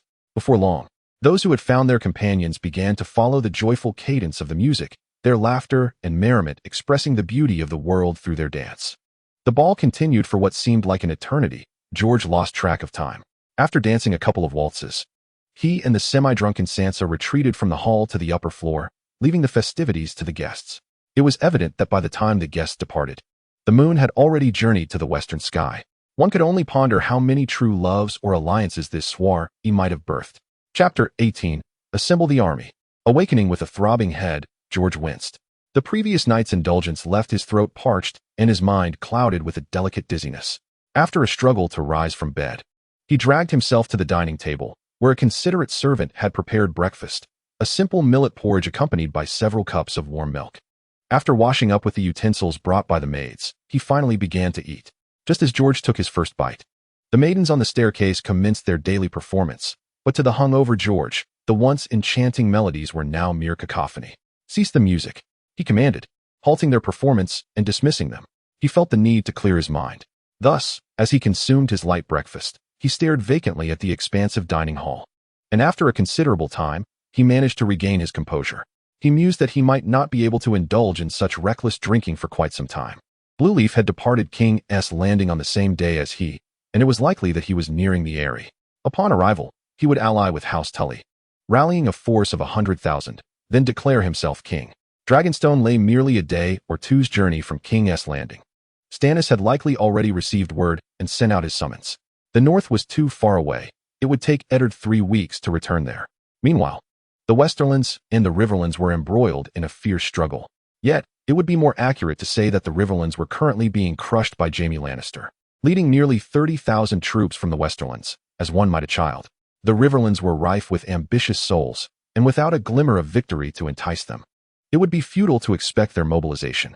Presently, Edmure Tully, the head of Riverrun, lacked the stature to muster even a third of the Riverlands' forces, rendering any hope of overcoming the Westerlands practically impossible. George believed that only when the northern armies arrived in the Riverlands, reversing the tide of battle, would those cunning old foxes emerge from their fortresses. He could envision them adopting innocent expressions, concocting various excuses for their failure to respond to the summons. After a thorough analysis of the current situation, George felt a sense of clarity wash over him. Once he finished his breakfast, he quietly made his way to Sansa's chamber, approaching her bedside only to find her still in slumber, likely not to awaken until well past noon. Her exuberance from the previous day had led her to indulge in an unusual amount of drink, a departure from her typical moderation. Departing from Sansa's room, he proceeded to Arya's quarters, only to discover that the young girl was no longer there, presumably off gallivanting, and thus he left. Upon descending the stairs, he observed the servants diligently scrubbing the stone floor, striving to ensure that no blemish remained. He did not wish to disturb these industrious individuals, so he exited the keep and traversed the imposing stone walls, making his way to the blacksmith's forge located to the west. "My lord." He was greeted with bows from the servants and soldiers along the way as he entered the forge, where he found Pallard seated at a massive stone table laden with various bills and ledgers. To mitigate the risk of fire, both the bookshelves and the furniture in the forge were crafted from stone. George took a seat opposite him and rapped the table lightly. "My lord." Pallard looked up upon seeing George and promptly rose. "There is no need to rise, sir." George urged him to sit down before continuing. "Pray, enlighten me about the current state of armaments in the city." "As you wish, my lord," Pallard replied, retrieving a book from the shelf behind him before settling back down. "We currently have 3,000 full suits of plate armor, 8,000 half suits, and 50,000 chainmail suits. As for leather armor, the quantity is truly overwhelming. I can only say that there are approximately 100,000 sets in the warehouse. The abundance of leather armor is such that it is found everywhere, on soldiers, in warehouses, and even available for purchase by affluent citizens who are registered. Each year, the realm produces hundreds of thousands of sheepskins or cowhides. To provide specific figures, I would need some time to consult each department, Parody explained. Very well, sir. Let those inexpensive and ineffective items pass, George interjected. In Westeros, only the impoverished North would concern themselves with such matters. Now, tell me about our horses. We currently possess 15,000 war horses and 30,000 pack horses. If more pack horses are needed, we can requisition them from the vassals, Parody stated, picking up another book and perusing it for some time before responding. So, we can train over 10,000 cavalry? George inquired. A single war horse paired with 1 or 2 pack horses constitutes a standard cavalry unit. However, among our current army of 10,000, only half are skilled in horseback riding. As for the soldiers in the fleet, most have little experience with horses. We could likely only muster an additional 2,000 cavalry. Then let us summon those who are adept at riding and train them. There are plenty of capable riders in the fields. George contemplated the merriment of the past 2 years spent in the countryside. To secure victory in war, the mere presence of our insufficient 20,000 troops would not suffice. Such a number could only defend, it could not vanquish an enemy. In the original tale, Renly commanded an army of 100,000, even without the support of several prominent families from the Riverlands. The Tyrell family has retained several tens of thousands in Highgarden, ready to replenish their forces should circumstances demand. The Lannisters boast an army of 60,000, with nearly 10,000 elite cavalry. Furthermore, should the Lannister forces find themselves ensnared in a quagmire, Tywin can procure gold from their treasuries to hire wandering knights and mercenary companies. Even the Greyjoy alliance can muster tens of thousands when House Stark descends from the north. As for Stannis, he currently commands merely a few thousand soldiers, an inconsequential force unless Renly meets his demise.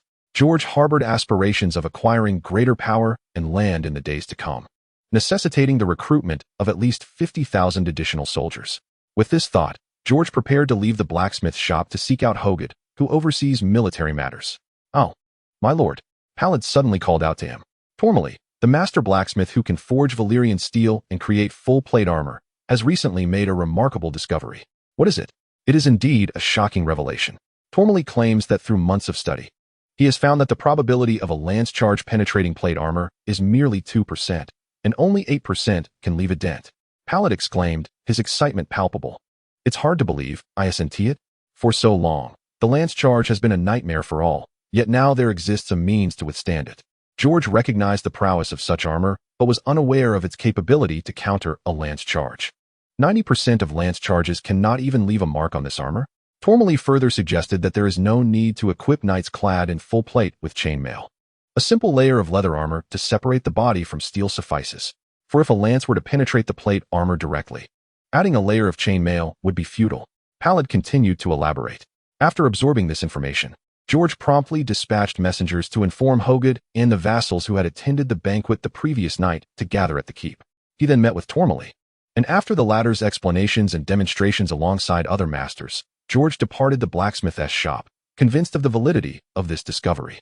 As he exited the blacksmith's establishment, George felt a surge of astonishment mixed with exhilaration. Previously, every knight donned in plate armor had to be meticulously chosen, as the combined weight of full plate and chainmail was burdensome for many. This had resulted in a mere 3,000 suits of armor available, yet only over 2,000 knights to wear them. By eliminating the chainmail layer, 3,000 knights could be fully equipped at once. My sincerest apologies for keeping you waiting due to certain matters, George said upon arriving at the keep, where the vassals were already seated in their respective places. He took a moment to steady himself before continuing. It is our honor, my lord. The vassals rose in unison. May I inquire what your summons entails? Baron Carcassonne asked. I trust you are all aware that King Robert has passed away. Now seated upon the Iron Throne is the usurper and Cersei Lannister's bastard. And a war for the throne is poised to erupt across the Seven Kingdoms, George stated, pausing as his gaze swept over the gathered lords. Each of them had followed George's father, Count William, into countless battles over a decade ago. They fought valiantly, vanquishing adversaries and shattering their foes' spirits. The scars of those years seemed to linger on their bodies, a testament to their heroic deeds. Now, I command you to summon the army, George proclaimed with fervor. Long live Castile. Chapter 19. Aligning forces following the declaration of war, George retained only 5 sworn knights, directing the others to return to their residences in the city and await the official summons. Though the vassals had been informed of his intent to gather the troops in the hall, it was imperative to adhere to the formalities without haste. Once the vassals departed, George began to confer with the 5 knights regarding their forthcoming strategy. The vassals merely needed to understand that they were to gather the army and await further orders. The determination of significant matters would rest upon George after he had heeded the counsel of the 5 knights.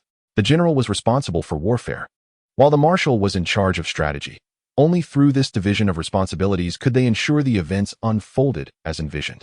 Gentlemen, the coming years shall be pivotal in determining our destiny, and every choice made during this period will bear profound consequences. I have gathered you here to deliberate our next course of action. I hope you will speak freely, George initiated. My lord, before we proceed, I must ascertain your thoughts. Shall we declare ourselves kings now, or seek fealty from an existing monarch first? Westeros responded first. What would be the consequences of declaring ourselves kings at this juncture? George refrained from providing a direct answer, preferring to hear their perspectives first. With all due respect, my lord, you possess no claim to any throne. Declaring kingship now would provoke a declaration of war from Renly, Stannis, and Tywin, Marshall interjected. The Lannisters have their alliance with the Greyjoys to resist, which is not a pressing concern at this moment. However, Renly and Stannis would likely dispatch troops to attack us. Setting Stannis aside, Renly commands an army of over 100,000. Not just over 100,000. Your estimate is based on the assumption that many families from the Riverlands will not offer their support. Should these families learn that Renly intends to strike at us, he could potentially muster an additional 100,000 troops. The Redwine family alone could readily field 20 to 30,000 soldiers, Hogarth asserted loudly. George gazed at Hogarth, perplexed.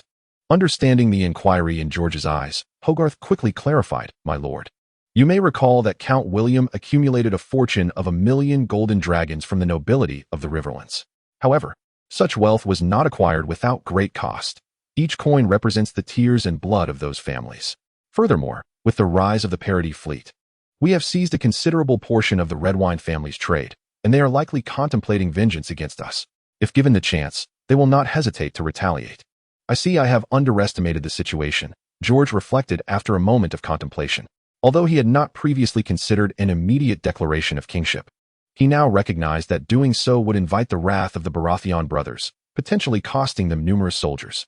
Even a victory would be Pyrrhic, detrimentally affecting their subsequent strategies. Yet it appears that he has still failed to grasp the entirety of the situation. For instance, he previously understood that the nobility of the Riverlands were at odds, and that certain prominent families, along with the lesser nobles who were beholden to them, would not genuinely respond to the summons of the Iron Throne. At most, they would dispatch a disregarded scion accompanied by a few soldiers as a mere token gesture. It now becomes evident that George has overlooked their animosity towards their father, and by extension, the House of Castamere. Faced with such resentment, they may very well unite against him. The thought that the nobility of the Riverlands, numbering over 12 million, might band together against him, though George had witnessed considerable spectacles before, caused a tightening in his chest.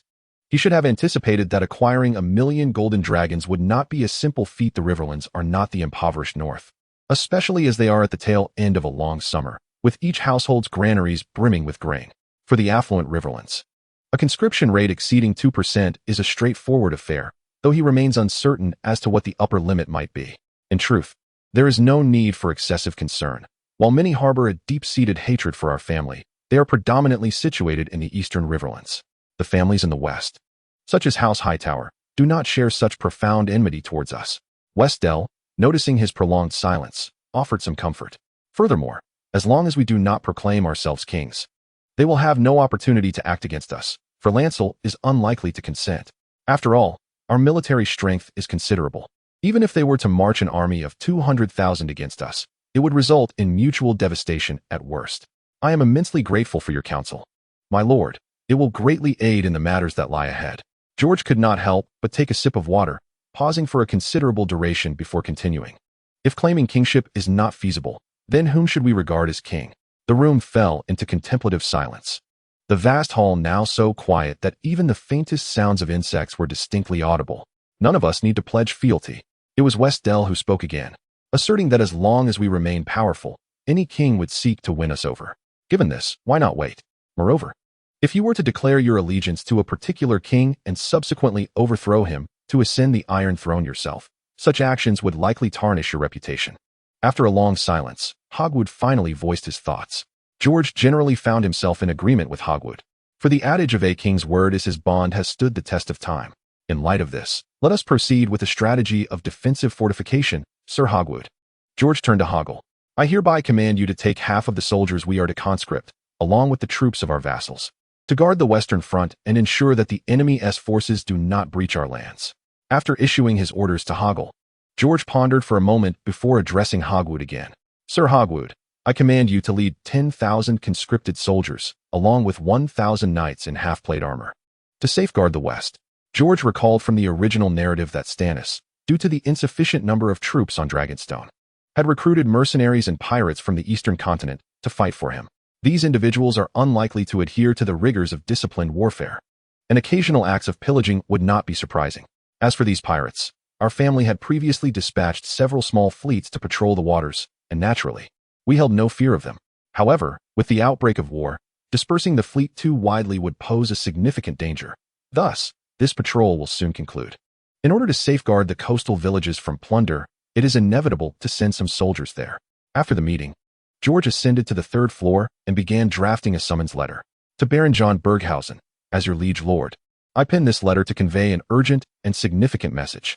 The peace and prosperity of our realm have always been our shared ambition. Yet, we now face unprecedented challenges. To uphold our mutual interests, I require your strength and wisdom. Therefore, I hereby officially summon you. You must gather your knights and soldiers within 2 weeks and assemble in the city of Parody. I am confident that with your courage and might, we shall overcome all adversities. Moreover, as war approaches, food and steel shall be our strength. You must ensure that no provisions or iron products leave your territory for the Earl's lands. May your sword remain ever sharp, and may your courage never wane. George Castilla. This letter serves as a summons to Baron John Berghausen. The letters to others would be similar, differing only in name. Upon completing the letters and preparing to descend to instruct Marshall to dispatch them, he noticed the Stark sisters seated on the sofa in the parlor. Sansa appeared poised to inquire about something, but remained silent.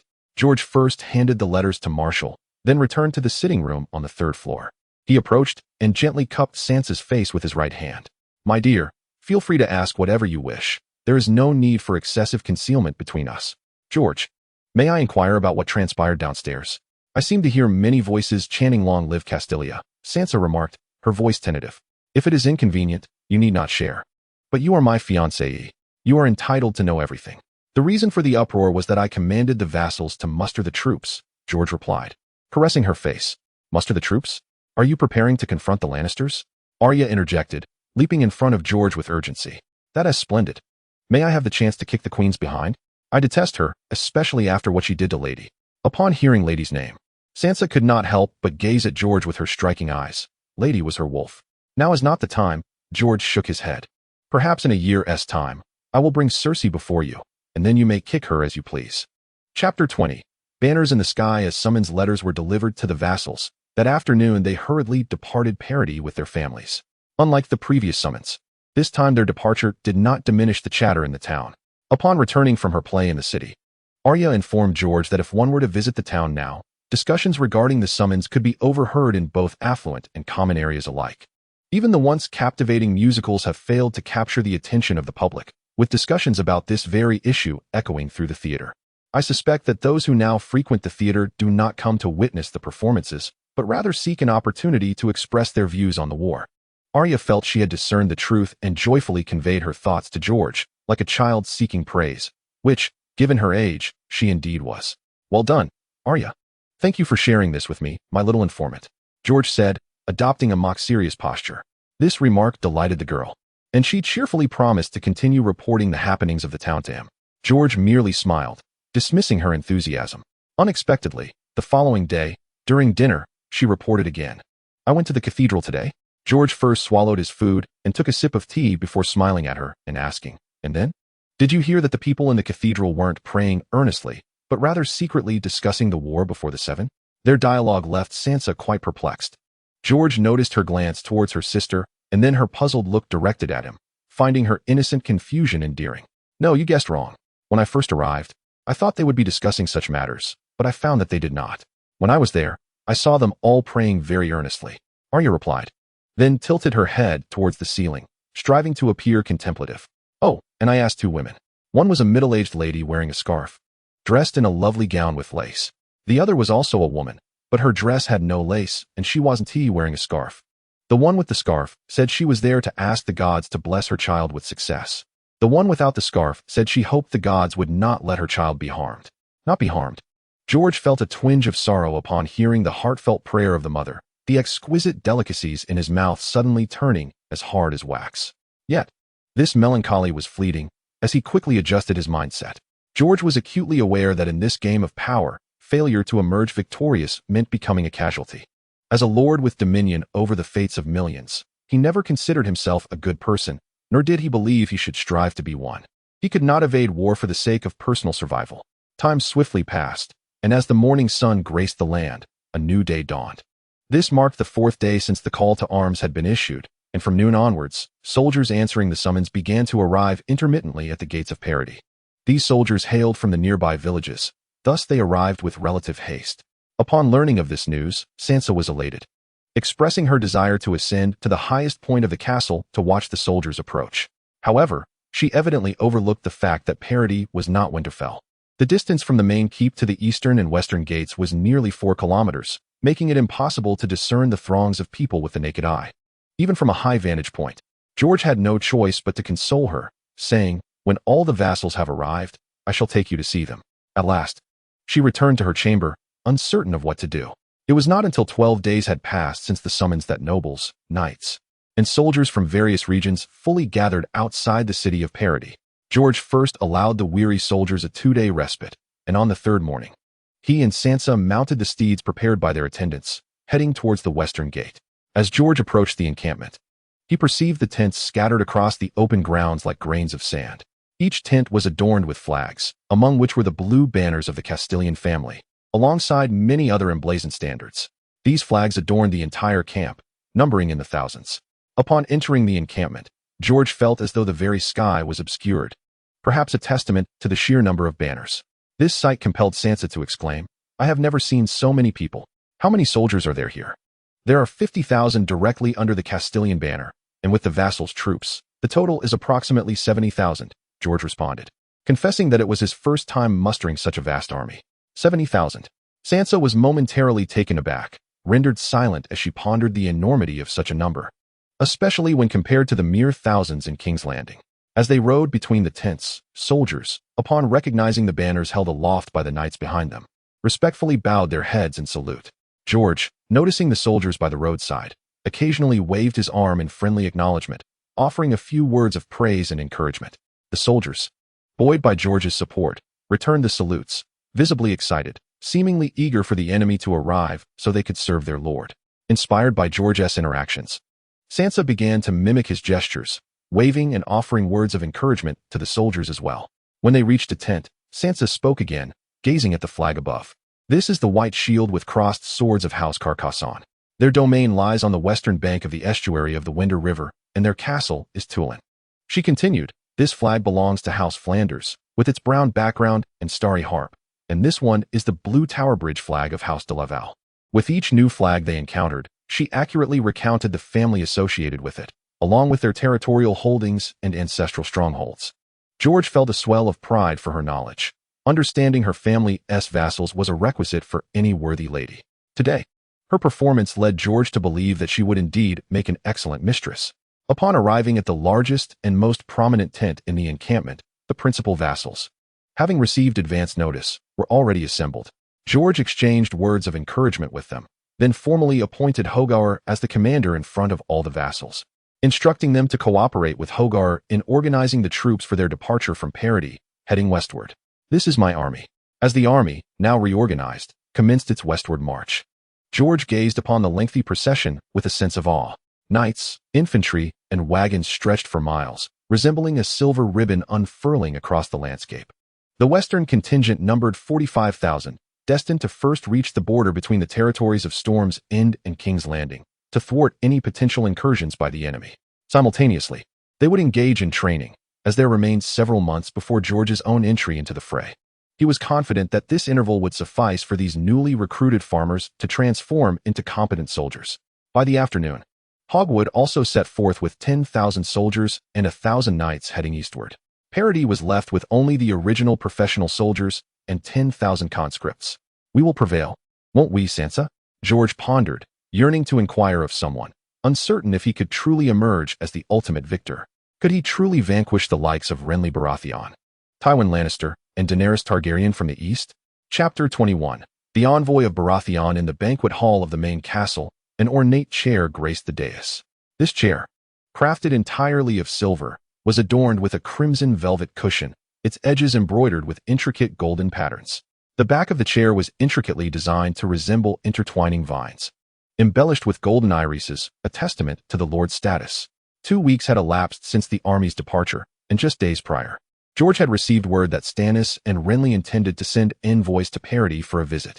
Today marked the arrival of Stannis' envoy. George sat upon the exquisite chair, observing the envoy as he entered the hall. Upon entering, the envoy, sent by Stannis, surveyed the splendid murals and the lavish decorations within the grand hall before his gaze settled upon the knights arranged in 2 rows before the dais, and finally, upon George seated upon the silver chair. Esteemed lord, the envoy bowed, introducing himself as Davos Seaworth. His Majesty the King has dispatched me with the hope that you will pledge your forces to his cause. Here is His Majesty's letter for you. Davos Seaworth, the famed Onion Knight. It was said that during the siege of Storm's End, when supplies had run dry, it was this very Davos, then a smuggler, who brought in a ship laden with onions and pickled fish, breaking the blockade to deliver provisions to Stannis. After the siege was lifted, Stannis first punished him by severing the first joint of each finger on his left hand for his smuggling, only to later knight him. George took the letter, unfolding it to reveal a proclamation. I, Stannis I, the rightful heir to the Iron Throne, King of the Undulls, the Rhoynar, and the First Men, ruler of the 7 kingdoms, and protector of the realm, command you to immediately lead your forces to Dragonstone to assemble. The letter elicited a chuckle from George, who, in the presence of the astonished Onion Knight, crumpled the missive and tossed it at him. Tell your Stannis that I shall not muster a single soldier for him. It is His Majesty, my lord. He is our shared king, the Onion Knight replied, retrieving the letter. I do not acknowledge him as king, George retorted. Your Grace, the throne is inherited, not merely acknowledged. His Majesty is the elder brother of the late king and, according to legal stipulations, is the rightful heir to the crown, insisted the Onion Knight. Now, His Majesty requests your assistance. You ought to rally your forces in response to this summons. Therefore, Stannis, oh, pardon me, I meant your Majesty, do you intend to rely solely on words to compel me and my subjects to lay down our lives for him? George retorted, deliberately raising his voice. And a request? I seem to recall it being a command. Let me think. The letter mentioned something about defenders of the realm, and a king of someone or other. Too many names to recall, but I am certain it concluded with a directive. My lord, responding to His Majesty's call is the duty of every vassal. Moreover, your father swore fealty to the late king, and now that the king has passed, His Majesty Stannis I is the first heir to the throne. The Onion Knight disregarded the latter part of his statement. Oh, is that so? Very well. I shall summon my vassals to Dragonstone. However, you may not be aware that my lands are somewhat impoverished, making it difficult to quickly assemble a competent force. Tell your king to remain patient for 2 or 3 years.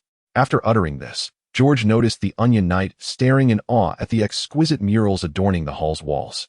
You may leave. He gestured toward the door with his right hand. My lord, the Onion Knight attempted to continue. Enough, sire. I cannot send my soldiers to Dragonstone on empty stomachs. Let us first gather provisions, George declared, rising to depart. Having rejected Stannis' command, George returned to the 3rd floor, where he found Arya standing with a wooden sword. Arya, what are you doing? He approached her, observing the fierce expression on her face. Practicing my swordsmanship. With a wooden sword, you say? George chuckled. It wasn't meant to be like this, but my legs and arms are sore, so I had to adapt, Arya explained. Then widened her stance, raising her sword with the blade pointed forward, demonstrating how she initially practiced. Servais taught me that one must first train their base and raise the sword, like this. But after a brief moment, she could no longer maintain the position and stood upright again. You need to take a break, Arya. This practice is too strenuous on your body. Moreover, you aren't even executing the full movements. No matter how long you train, it will yield no benefit and may even worsen your form. George scooped the stubborn girl up and placed her on the couch. Is this so? Then I shall practice later, Arya conceded. By the way, she glanced around before whispering. Sansa was just looking for you, but I told her you were with a guest, and then she wandered off. Perhaps she is playing with her friends, the lady from House Capet, and a few others I cannot recall. but they were all at the last feast. All right, I understand. Since the last banquet, Sansa had become acquainted with several young ladies from noble families. Initially, their interactions were limited to letters, but as their familiarity grew, the somewhat bored Sansa began to invite them to the castle for leisurely activities such as needlework or tea gatherings. George, curious about Sansa's intentions, descended the stairs and traversed the cobbled path to the small garden behind the main keep.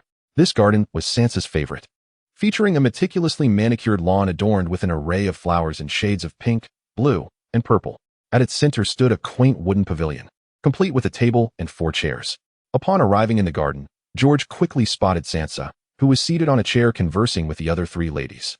The table before them was laden with fruits and tea, accompanied by a small wooden box.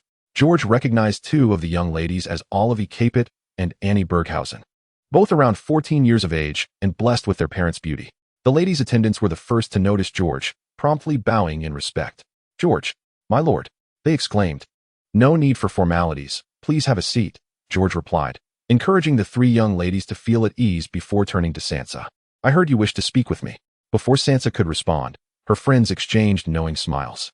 Sansa then picked up the small wooden box from the table, leading George to a corner and presenting it to him. As he opened the box, he discovered a beautifully embroidered garment. "This is what I have been stitching these past few days. I hope you like it," she said, stealing glances at him, her cheeks slightly flushed, likely due to the presence of her friends. "It's exquisite," George replied, carefully examining the garment, which was adorned with numerous small irises, and featured the intricate design of a glacier wolf on the chest area. "You must have invested considerable time in this."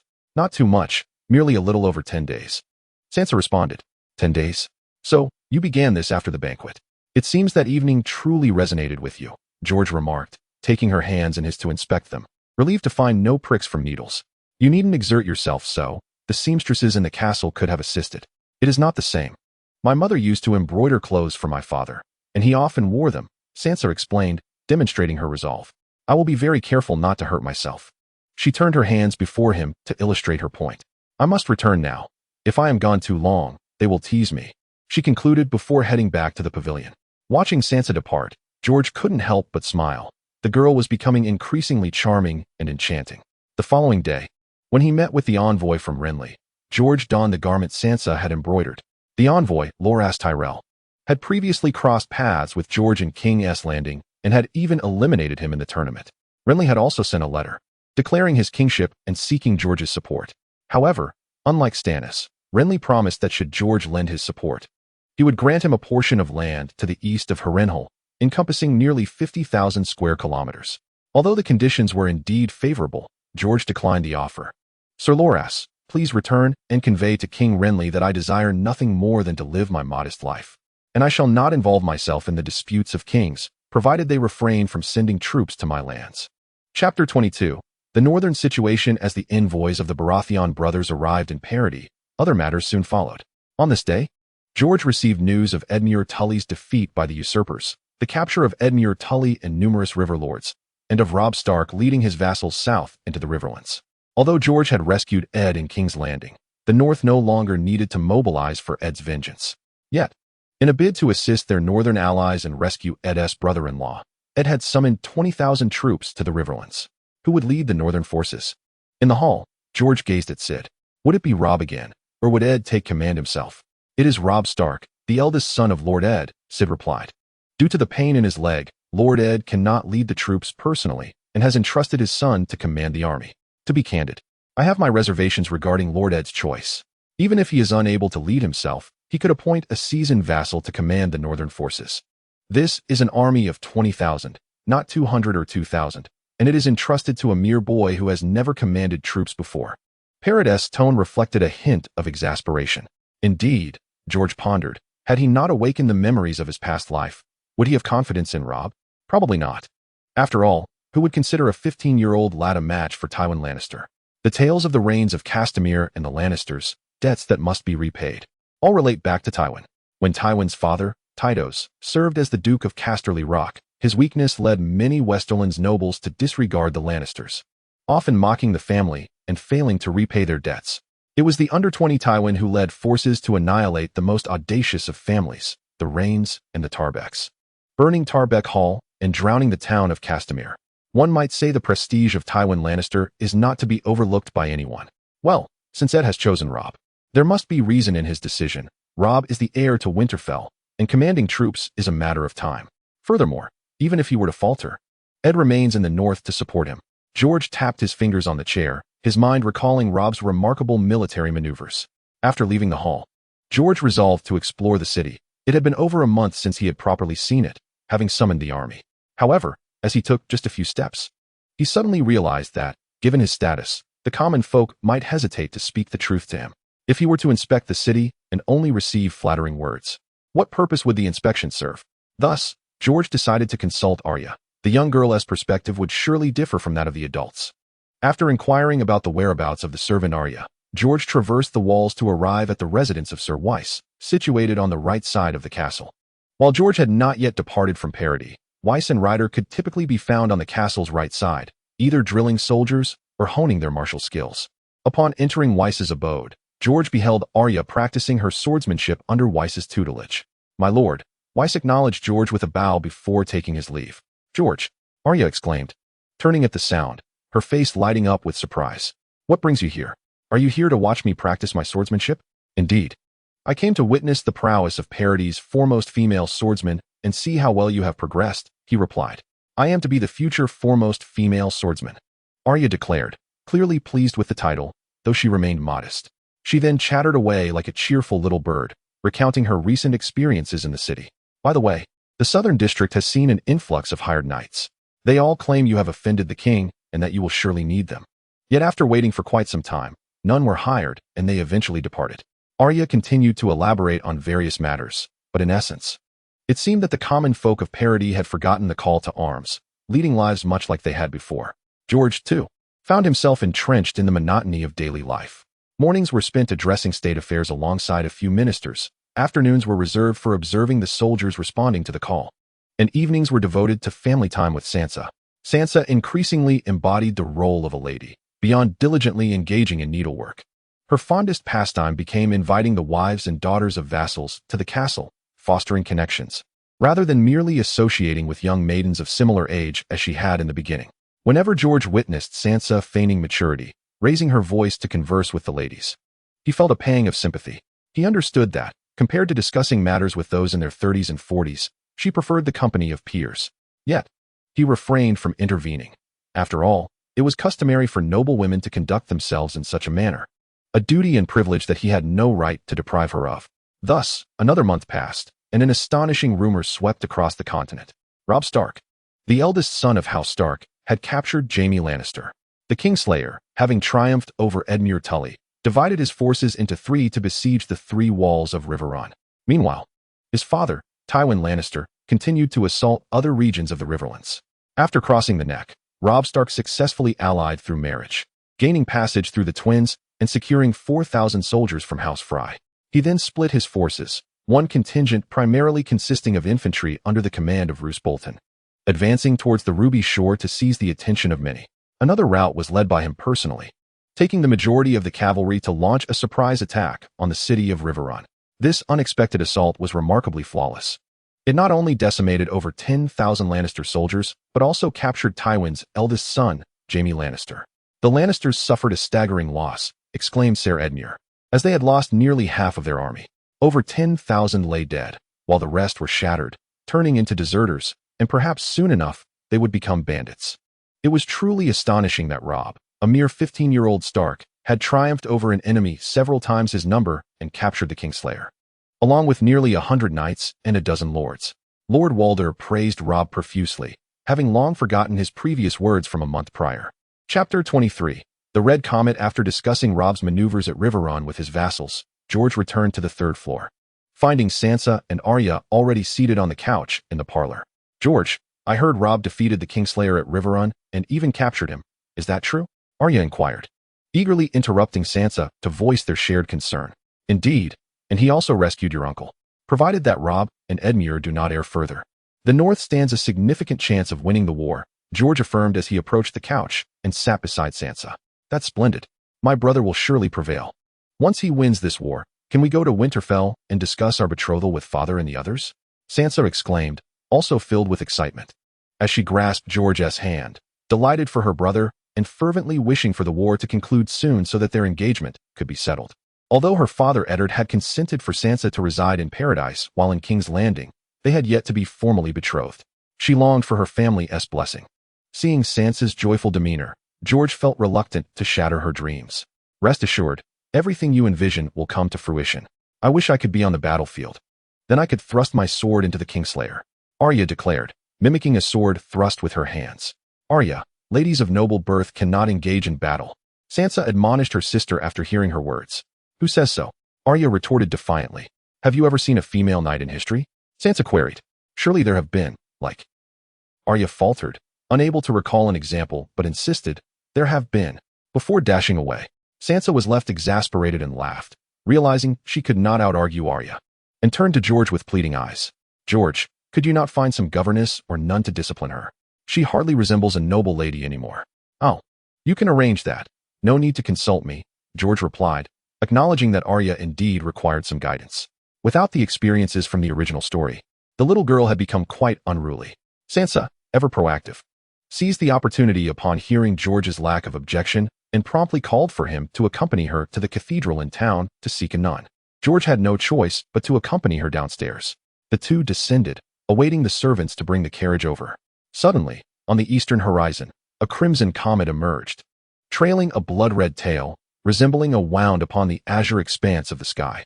George gazed at this celestial phenomenon as it materialized from the east and vanished into the west, only to be roused from his reverie moments later. As he glanced around, he noticed that Sansa, along with the surrounding knights and servants, remained transfixed by the heavens. Once the crowd regained their composure, the knights resumed their gestures of prayer, while some of the servants murmured indistinctly, uncertain of their words, and others knelt in supplication, seeking the Father's forgiveness. Sansa, however, appeared shaken. George. Sansa gently patted his back. Why is the comet red? And in broad daylight. Observing her nervous demeanor, he clasped her hand tightly. It's merely a comet. There's nothing to fear. But it's daylight, and it's red, Sansa replied, her voice trembling as if she were on the verge of tears. Could it be an ominous portent? It can't be Robb. We just mentioned him when it appeared. Surely not. Robb has just vanquished Jaime. How could anything be amiss? George reassured her. Stop frightening yourself. But what if it is? Perhaps the dragons have returned? George, at a loss to explain the comet, ventured, you know. The comet is red and elongated, reminiscent of the flames of a dragon from the tales. That's impossible. Dragons are mere figments of the wet nurse's stories. Reality holds no dragons. Do you think I'm a fool, like Rickon, to believe in such nonsense?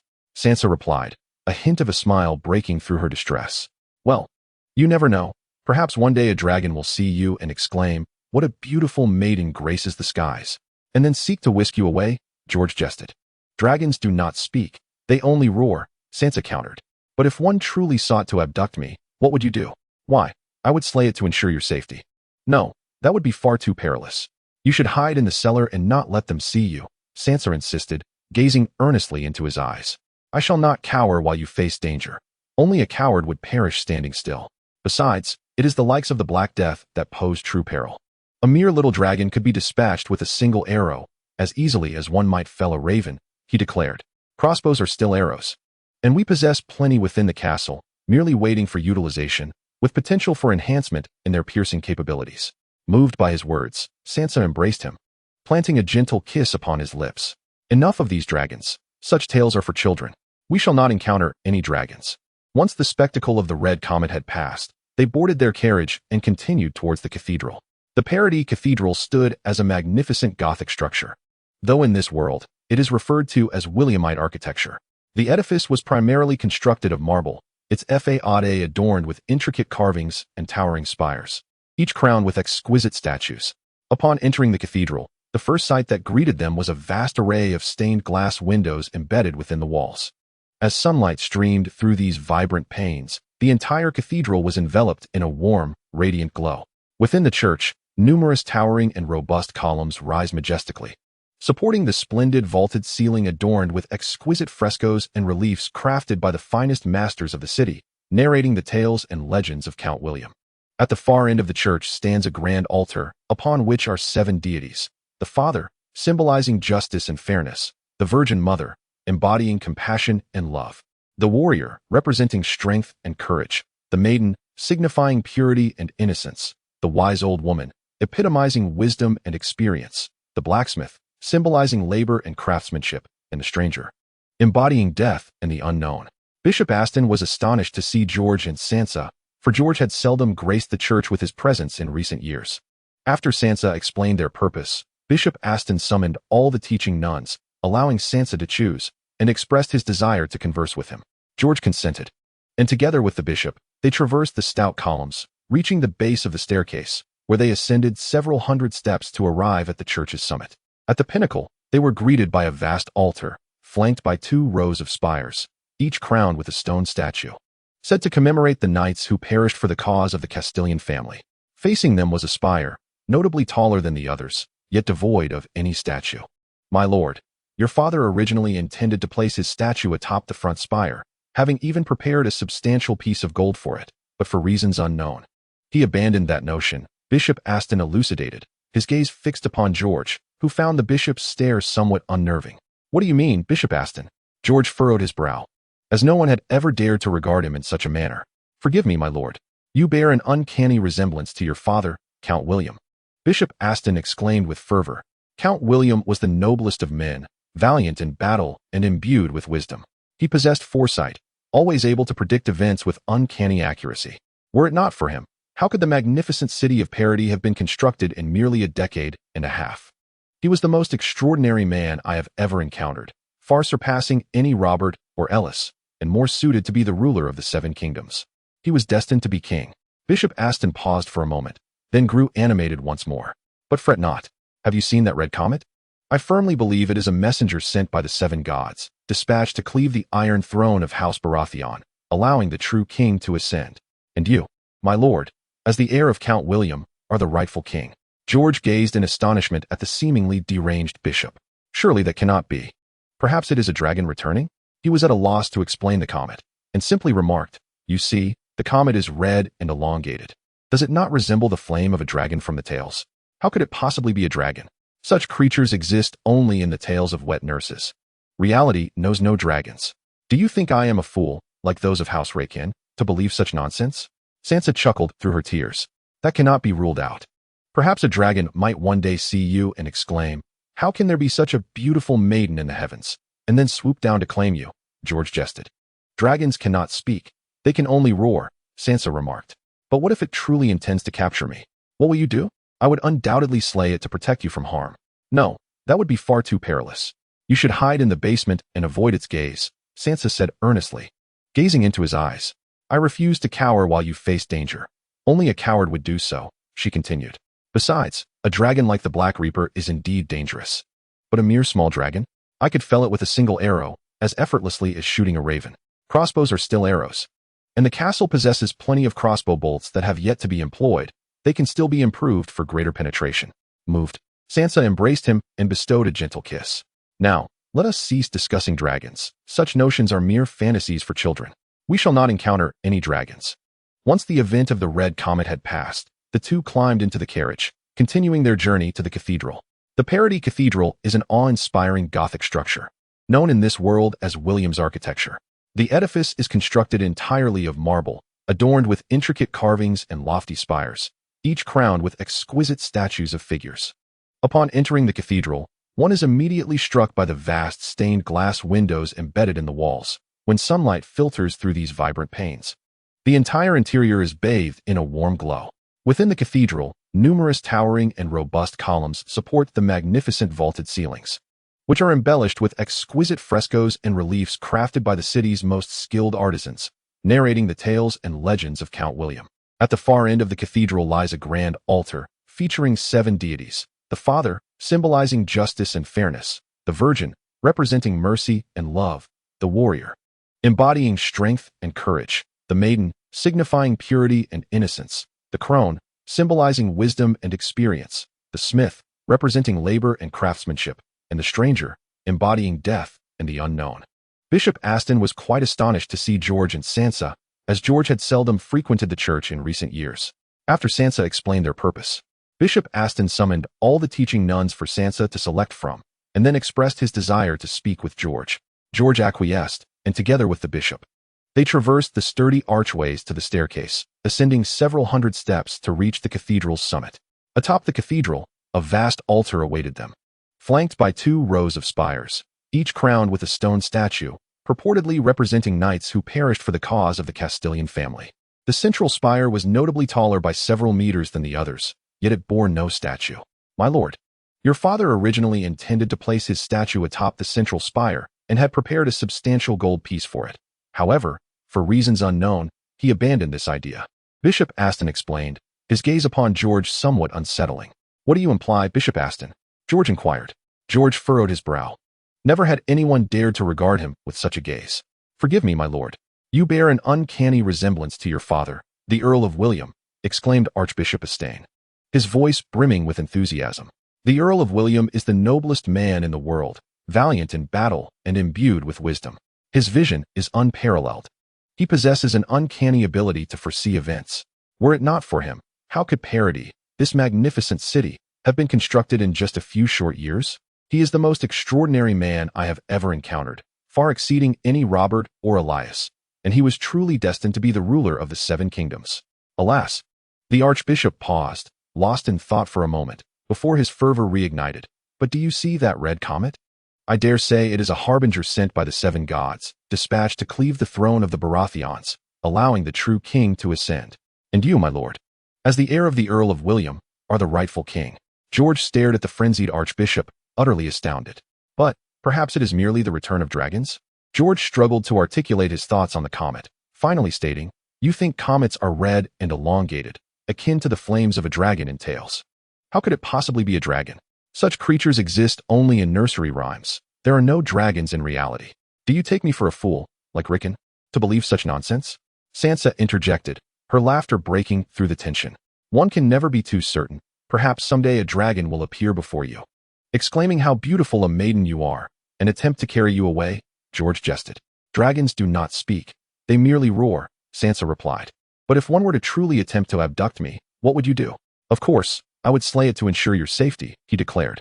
No, that would be far too perilous. You should hide in the cellar, out of their sight, Sansa insisted, gazing earnestly into his eyes. I shall not cower while you face danger. Only a coward would stand idly by, George countered. Furthermore, it is the likes of the Black Death that pose true danger. That small dragon could easily be vanquished with a single arrow, just as one would dispatch a mere crow. Crossbows are still arrows. There are plenty within the castle. Though they have yet to be employed, they could still be improved to enhance their piercing capability, he continued. Moved by his words, Sansa embraced him, bestowing a tender kiss. Enough of these dragons. Such tales are for children. We shall not encounter any dragons. Once the commotion surrounding the red comet had subsided, the two boarded a carriage and continued their journey to the cathedral. The Parody Cathedral stood as a magnificent Gothic edifice, known in this world as William-style architecture. The structure, entirely hewn from marble, was adorned with intricate carvings and soaring spires, each crowned with delicate statues of figures. Upon entering the cathedral, one was immediately greeted by vast stained glass windows embedded in the walls. As sunlight streamed through these vibrant panes, the entire cathedral was bathed in a warm, ethereal glow. Within the church, numerous towering and robust columns support the magnificent vaulted ceiling, adorned with exquisite murals and reliefs, masterfully crafted by the town's most skilled artisans, narrating the tales and legends of Count William. At the far end of the church stands a grand altar, featuring 7 deities: the Father, symbolizing justice and fairness; the Virgin, embodying compassion and love; the Warrior, representing strength and courage; the Maiden, signifying purity and innocence; the Crone, denoting wisdom and experience; the Smith, exemplifying labor and craftsmanship; and the Stranger, representing death and the unknown. Bishop Aston of the cathedral expressed astonishment upon seeing George and Sansa, as George had seldom frequented the church in recent years. After Sansa elucidated their purpose, Bishop Aston summoned all the nurturing sisters for Sansa to choose from, and subsequently expressed his desire to converse with him. George acquiesced, and together with the bishop, they traversed the stout columns towards the staircase, ascending several hundred steps until they reached the pinnacle of the church. At the summit, a colossal altar awaited, flanked by 2 rows of spires, each crowned with a stone effigy, said to represent knights who perished for the cause of the Castellian family. The central spire towered significantly taller than the others, yet bore no statue. My lord, Your father initially intended to place his statue atop the front spire, even preparing a substantial amount of gold for it. But for reasons unknown, he abandoned that notion, Bishop Aston explained, his gaze fixed on George, whose discomfort grew under the bishop's penetrating stare. What do you mean, Bishop Aston? George inquired, furrowing his brow. For no one had ever dared to regard him in such a manner. Forgive me, my lord. You bear an uncanny resemblance to your father, Count William, exclaimed Bishop Aston with fervor. Count William was the noblest of men, valiant and wise. He possessed an extraordinary vision, always foreseeing events with remarkable clarity. Had it not been so, how could Parody, this magnificent city, have been built in just over a decade? He was the greatest man I have ever encountered, far surpassing anyone named Robert or Elise, and more deserving of the title of ruler of the Seven Kingdoms. He was destined to become king. Regrettably, as Bishop Aston paused for a moment, a renewed excitement surged within him. But fear not. Do you see that red comet? I firmly believe it is a messenger sent by the seven gods, dispatched to cleave the Baratheon throne and allow the true king to ascend. And you, my lord, as the heir of Count William, are the rightful ruler. George gazed at the seemingly frenzied bishop, dumbfounded. Let us not entertain such notions. Perhaps it merely signifies the return of dragons? George pondered, failing to articulate an explanation for the comet, and simply remarked, You think the comet is red and elongated. Does it not resemble the dragon's flame from the tales? How could it be a dragon? Such creatures exist only in the tales of wet nurses. Reality knows no dragons. Do you take me for a fool? Sansa chuckled through her tears. One can never be certain. Perhaps one day a dragon will appear before you. Exclaiming, How could the heavens harbor such a beautiful maiden and attempt to whisk you away? George jested. The dragon cannot speak. It only roars, Sansa remarked. But if it truly intends to seize me, what will you do? I would slay it, ensuring your safety, he replied. No, that would be far too perilous. You should hide in the cellar, away from its sight, Sansa insisted, gazing seriously into his eyes. I shall not cower while you confront danger. Only a coward would stand idly by, she declared. Moreover, it is the Black Death's dragon that poses a threat. Those smaller dragons could be vanquished with but a single arrow, as easily as one might fell a mere crow. Crossbows are still arrows. The castle possesses ample crossbows that have yet to be utilized. They can be further refined to enhance their piercing power. Touched, Sansa embraced him and bestowed a gentle kiss. Enough of such talk of dragons. That is the stuff of children's fantasies. We shall not encounter dragons. Once the event of the red comet had passed, the two mounted their carriage and continued toward the cathedral. The Parody Cathedral stands as a magnificent example of Gothic architecture, known in this world as Williamite architecture. Constructed entirely of marble, its façade is adorned with intricate carvings and soaring spires, each crowned with exquisite statues. Upon entering the cathedral, one is immediately captivated by the vast stained glass windows embedded in the walls. As sunlight filters through these vibrant panes, the entire space is bathed in a warm glow. The interior features numerous towering, robust columns that support the grand vaulted ceiling, embellished with splendid frescoes and reliefs crafted by the city's most skilled artisans, narrating the tales and legends of Count William. At the far end of the cathedral lies a grand altar, flanked by 7 deities. The Father, symbolizing justice and fairness. The Virgin, embodying compassion and love. The Warrior, representing strength and courage. The Maiden, signifying purity and innocence. The Crone, emblematic of wisdom and experience. The Smith, denoting labor and skill. And the Stranger, symbolizing death and the unknown. The Bishop of the Cathedral, Astn, was astonished to see George and Sansa, as George had seldom visited the church in recent years. After Sansa elucidated their purpose, Bishop Astn summoned all the teaching nuns for Sansa to choose from, then expressed his desire to speak with him. George consented, and together with the bishop, they traversed the stout columns until they reached the staircase, ascending several hundred steps to arrive at the cathedral's summit.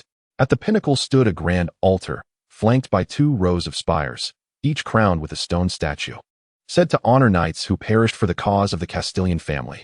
The central spire loomed taller than the others, by several meters, yet bore no statue. My lord, your father initially intended to place his statue atop the central spire, having even prepared a sizable block of gold for it. However, for reasons unknown, he abandoned the idea. Bishop Astn explained, meeting George's gaze. George felt a hint of trepidation in the bishop's eyes. What do you mean, Bishop Astn? George furrowed his brow, for no one had ever dared to look at him in such a manner. I beg your pardon, my lord. You bear a striking resemblance to your father, Count William, exclaimed Archbishop Astn with fervor. Count William is the noblest man in the world, valiant in battle and brimming with wisdom. His vision is unparalleled, always foreseeing the future. If it were not for him, how could Parody, the great city, have been constructed in merely a decade and a half?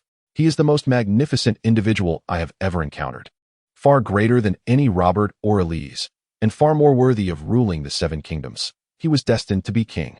Alas, as Archbishop Estain paused, a moment of silence enveloped him before he became animated once more. But fear not. Have you seen that red comet? I dare say it is a messenger sent by the seven gods, dispatched to cleave the Baratheon throne, allowing the true king to ascend. And you, my lord, as the heir of Count William, are the rightful sovereign. George gazed in astonishment at the frenzied archbishop before him. But what if it is a dragon returning? George pondered, unsure of how to articulate the comet's significance. He simply remarked, "You think the comet is red and elongated, reminiscent of the dragon's flame and tails. How could it be a dragon? Such creatures exist only in the tales of wet nurses. In reality, dragons do not exist. Do you think I am a fool like Rickon to believe such nonsense?" Sansa chuckled through her tears. That may be true, but what if a dragon were to see you one day and exclaim, "How could such a beautiful maiden exist in this world?" And then, it might try to whisk you away. George jested. Dragons do not speak. They only roar, Sansa retorted. But if it truly sought to capture me, what would you do? Of course, I would slay it to ensure your safety, he replied resolutely. No, that would be far too perilous. You should hide in the cellar and not let them see you. Sansa insisted earnestly as she gazed into his eyes. I shall not cower and let you confront danger alone. Only a coward stands by idly, he countered. Moreover, it is the likes of the Black Death that are truly dangerous. I could easily shoot down a small dragon with a single arrow, just as easily as I would dispatch a crow. Crossbows are still arrows, and there are ample crossbow bolts within the castle, which simply have yet to be employed. They can be further improved to enhance their penetrating power, he continued. Touched, Sansa embraced him and bestowed a gentle kiss. Very well. Let us not dwell on such fanciful notions of dragons. They are merely the fabrications of children. We shall not encounter any dragons. Once the affair of the red comet had passed, the two boarded a carriage and continued on their way to the cathedral. The Parody Cathedral stood as a magnificent Gothic edifice, yet in this world, it was referred to as William's architecture. The structure was entirely hewn from marble, its façade adorned with intricate carvings and soaring spires, each topped with exquisite statues of figures. Upon entering the cathedral, one was immediately greeted by expansive stained glass windows, embedded within the walls. As sunlight streamed through these vibrant panes, the entire cathedral bathed in a warm, resplendent glow.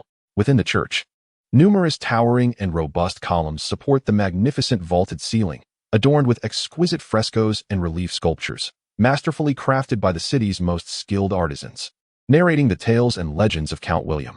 At the far end of the church lies a grand altar, upon which are 7 deities: the Father, symbolizing justice and fairness; the Virgin Mother, embodying compassion and love; the Warrior, representing strength and courage; the Maiden, signifying purity and innocence; the Wise Old Woman, epitomizing wisdom and experience; the Blacksmith, symbolizing labor and craftsmanship; and the Stranger, embodying death and the unknown.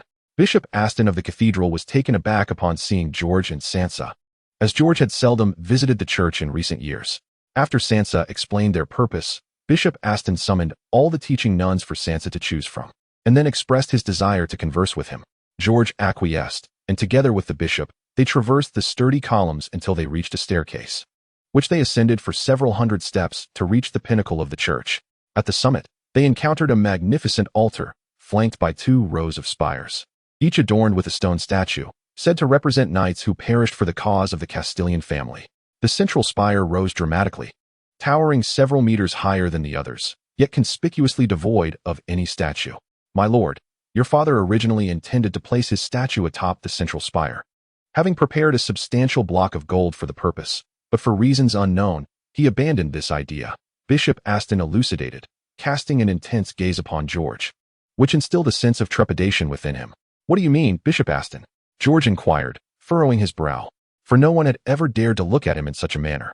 Forgive me, my lord. You bear an uncanny resemblance to your father, Count William. Bishop Aston fervently replied. Count William was the noblest of men, brave in battle and filled with wisdom. His foresight was unparalleled, always able to foresee events with uncanny accuracy. Were it not for him, how could the grand city of Parody have been constructed in just a few short years?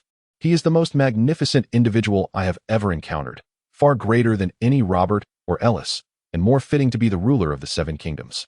He was destined to be king. Bishop Aston paused momentarily, regaining his composure before becoming animated once more. But fear not. Have you seen that crimson comet? I firmly believe it is a messenger sent by the seven gods, dispatched to cleave the Baratheon throne, allowing the true king to ascend. And you, my lord, as the heir of Count William, are the rightful king. George stared at the seemingly deranged bishop, utterly astonished. Let us not entertain such notions. Perhaps it is merely the return of dragons? George suggested, uncertain how to interpret the comet, and instead remarked, you think the comet, red and elongated, resembles the dragon's flame from the tales? Impossible. Dragons exist only in the stories told by wet nurses. There are no dragons in reality. Do you think I am a fool like Rhaegar to believe such nonsense? Sansa chuckled through her tears. But one can never be certain.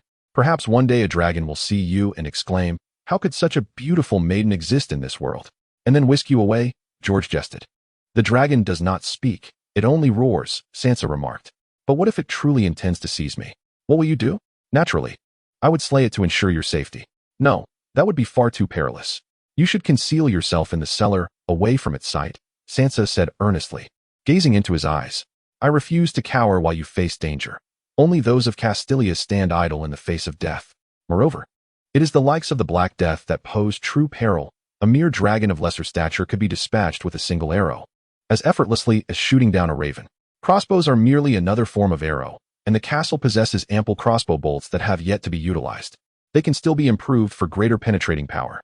Sansa, moved, embraced him and planted a tender kiss upon his lips. Now let us cease this talk of dragons. Such notions are the fanciful beliefs of children. We shall not encounter dragons. Once the event of the red comet had passed, the two boarded a carriage and continued their journey to the cathedral. The Parody Cathedral is a magnificent Gothic structure, referred to in this world as Williamite architecture. The edifice is entirely constructed from marble, adorned with intricate carvings and soaring spires, each topped with exquisite figurative sculptures. Upon entering the cathedral, one is immediately greeted by vast stained glass windows embedded in the walls, which, when illuminated by sunlight, envelop the space in a warm, radiant glow.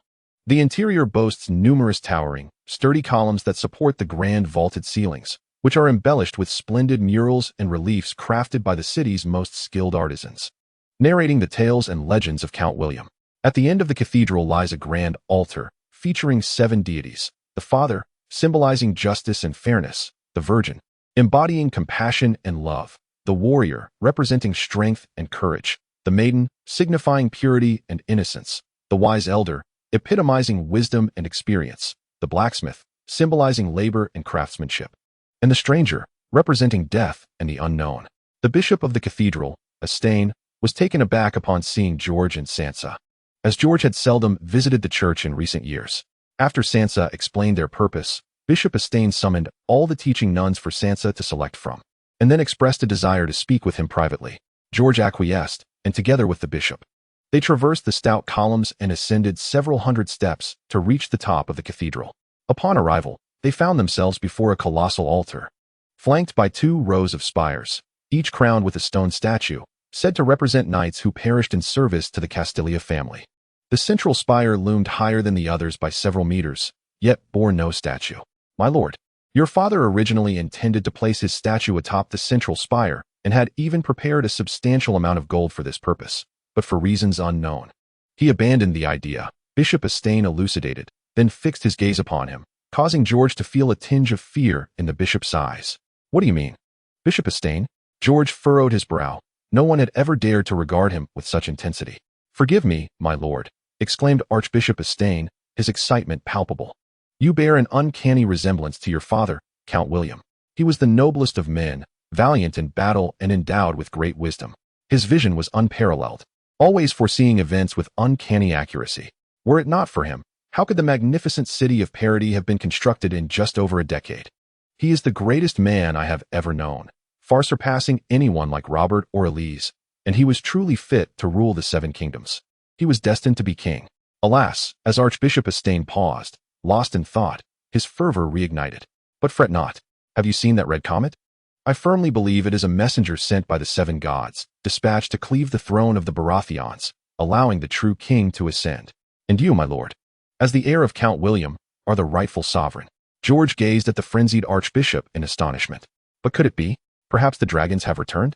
He pondered, uncertain of how to articulate his thoughts on the comet. He simply remarked, "You think the comet is red and elongated, reminiscent of the dragon's fire and tails. How could it be a dragon? Such creatures exist only in the tales of wet nurses. Dragons are mere fabrications of reality. Do you take me for a fool like Rhaegar? Who would believe such nonsense?" Sansa interjected, her demeanor shifting from distress to amusement. "That cannot be ruled out. Perhaps a dragon might soon see you and exclaim, 'How could such a beautiful maiden exist?' before attempting to whisk you away," George jested. "Dragons do not speak. They roar," Sansa retorted. "But if one did seek to capture me, what would you do?" "Of course, I would slay it, ensuring you remain unharmed." "No, that would be far too perilous.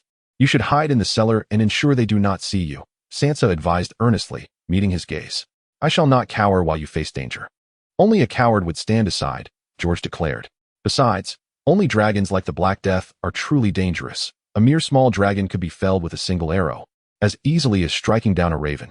Crossbows are still arrows, and there are plenty within the castle that have yet to be utilized. They can be further refined to enhance their penetrating power." Moved, Sansa embraced him, planting a soft kiss upon his lips. "Enough of these dragons. Such notions are for children. We shall not encounter any dragons." Once the comet's event had passed, the two climbed into a carriage, continuing their journey to the cathedral. Parody Cathedral stood as a majestic example of Gothic architecture, though in this world, it was referred to as William-style architecture. The structure was entirely hewn from marble, its façade adorned with intricate carvings and towering spires, each crowned with exquisite statues. Upon entering the cathedral, the first sight to greet them was a vast array of stained glass windows embedded in the walls. As sunlight streamed through these vibrant panes, the entire interior of the cathedral was enveloped in a warm, radiant glow. Within the church, numerous towering and robust columns uphold the magnificent vaulted ceiling, adorned with exquisite murals and reliefs, meticulously crafted by the city's most skilled artisans, narrating the tales and legends of Count William.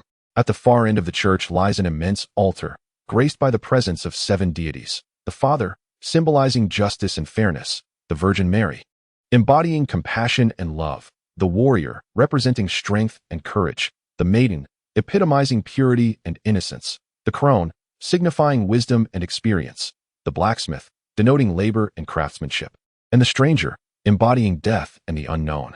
The cathedral's bishop, Aston, was astonished to see George and Sansa, as George had seldom visited the church in recent years. Upon Sansa explaining their purpose, Bishop Aston summoned all the nurturing sisters for Sansa to select from, and then expressed his desire to speak with him privately.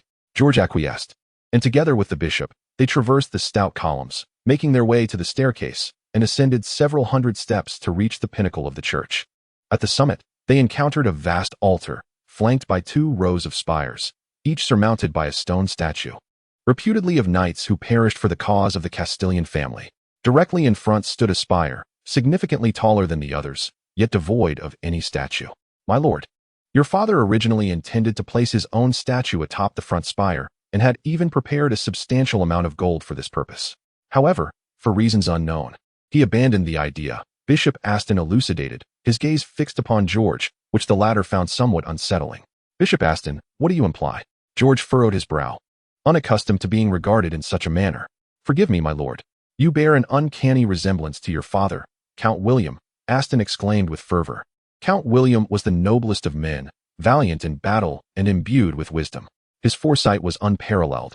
How else could Parody, this magnificent city, have been completed in merely a decade and a half?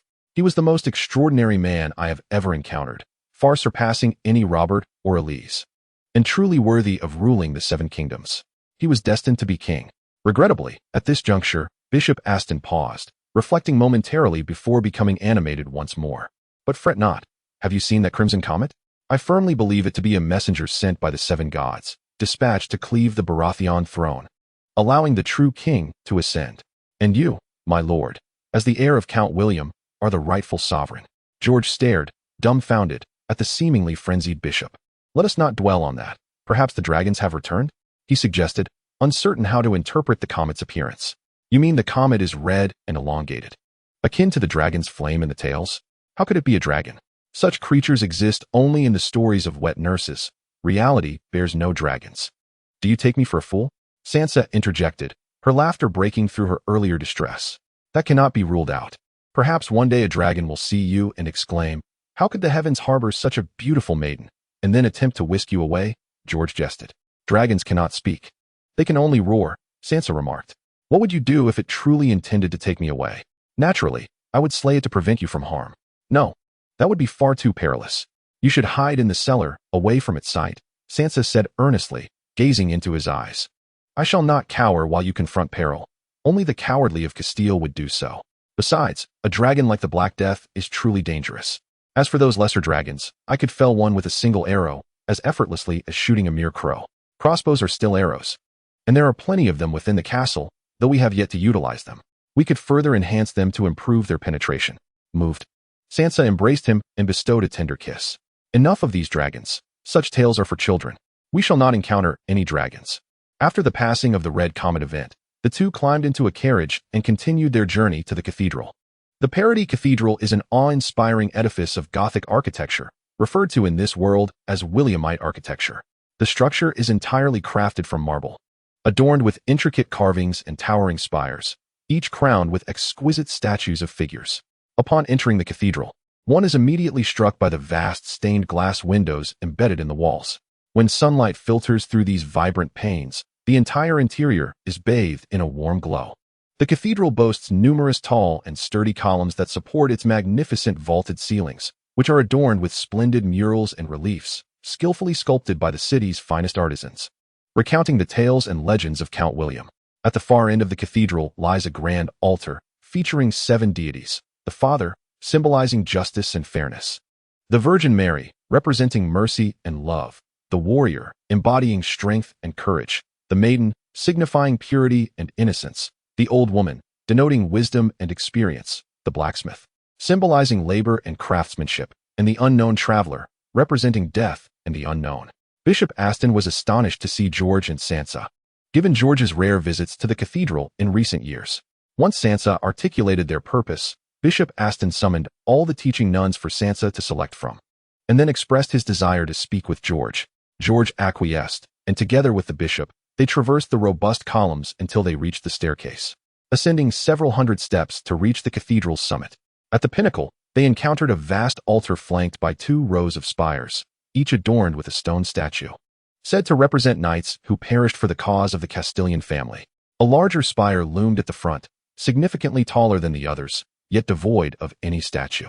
My lord, your father originally intended to place his statue atop the front spire, having prepared a considerable amount of gold for the endeavor, but for reasons unknown, he abandoned the idea, Bishop Aston elucidated, casting a penetrating gaze at George, which made him feel somewhat uneasy. Bishop Aston, what do you imply? George furrowed his brows. Never had anyone dared to regard him with such intensity. I beg your pardon, my lord, the Archbishop Astain exclaimed fervently. You bear an uncanny resemblance to your father, Count William. The Count is the most noble man in the world, valiant in battle and imbued with wisdom. His vision is unparalleled, and he possesses the uncanny ability to foresee events. Were it not for him, how could the magnificent city of Parody have been constructed in merely a decade? He is the most extraordinary individual I have ever encountered, far surpassing the likes of Robert or Illis, and indeed more suited to rule the 7 kingdoms. He was destined to be king. The Archbishop paused momentarily, a silence enveloping him, before his fervor reignited. But fret not. Have you seen that red comet? I firmly believe it is a messenger sent by the 7 gods, dispatched to cleave the Baratheon throne, allowing the true king to ascend. And you, my lord, as the heir of Count William, are the rightful sovereign. George gazed at the seemingly frenzied archbishop, utterly astounded.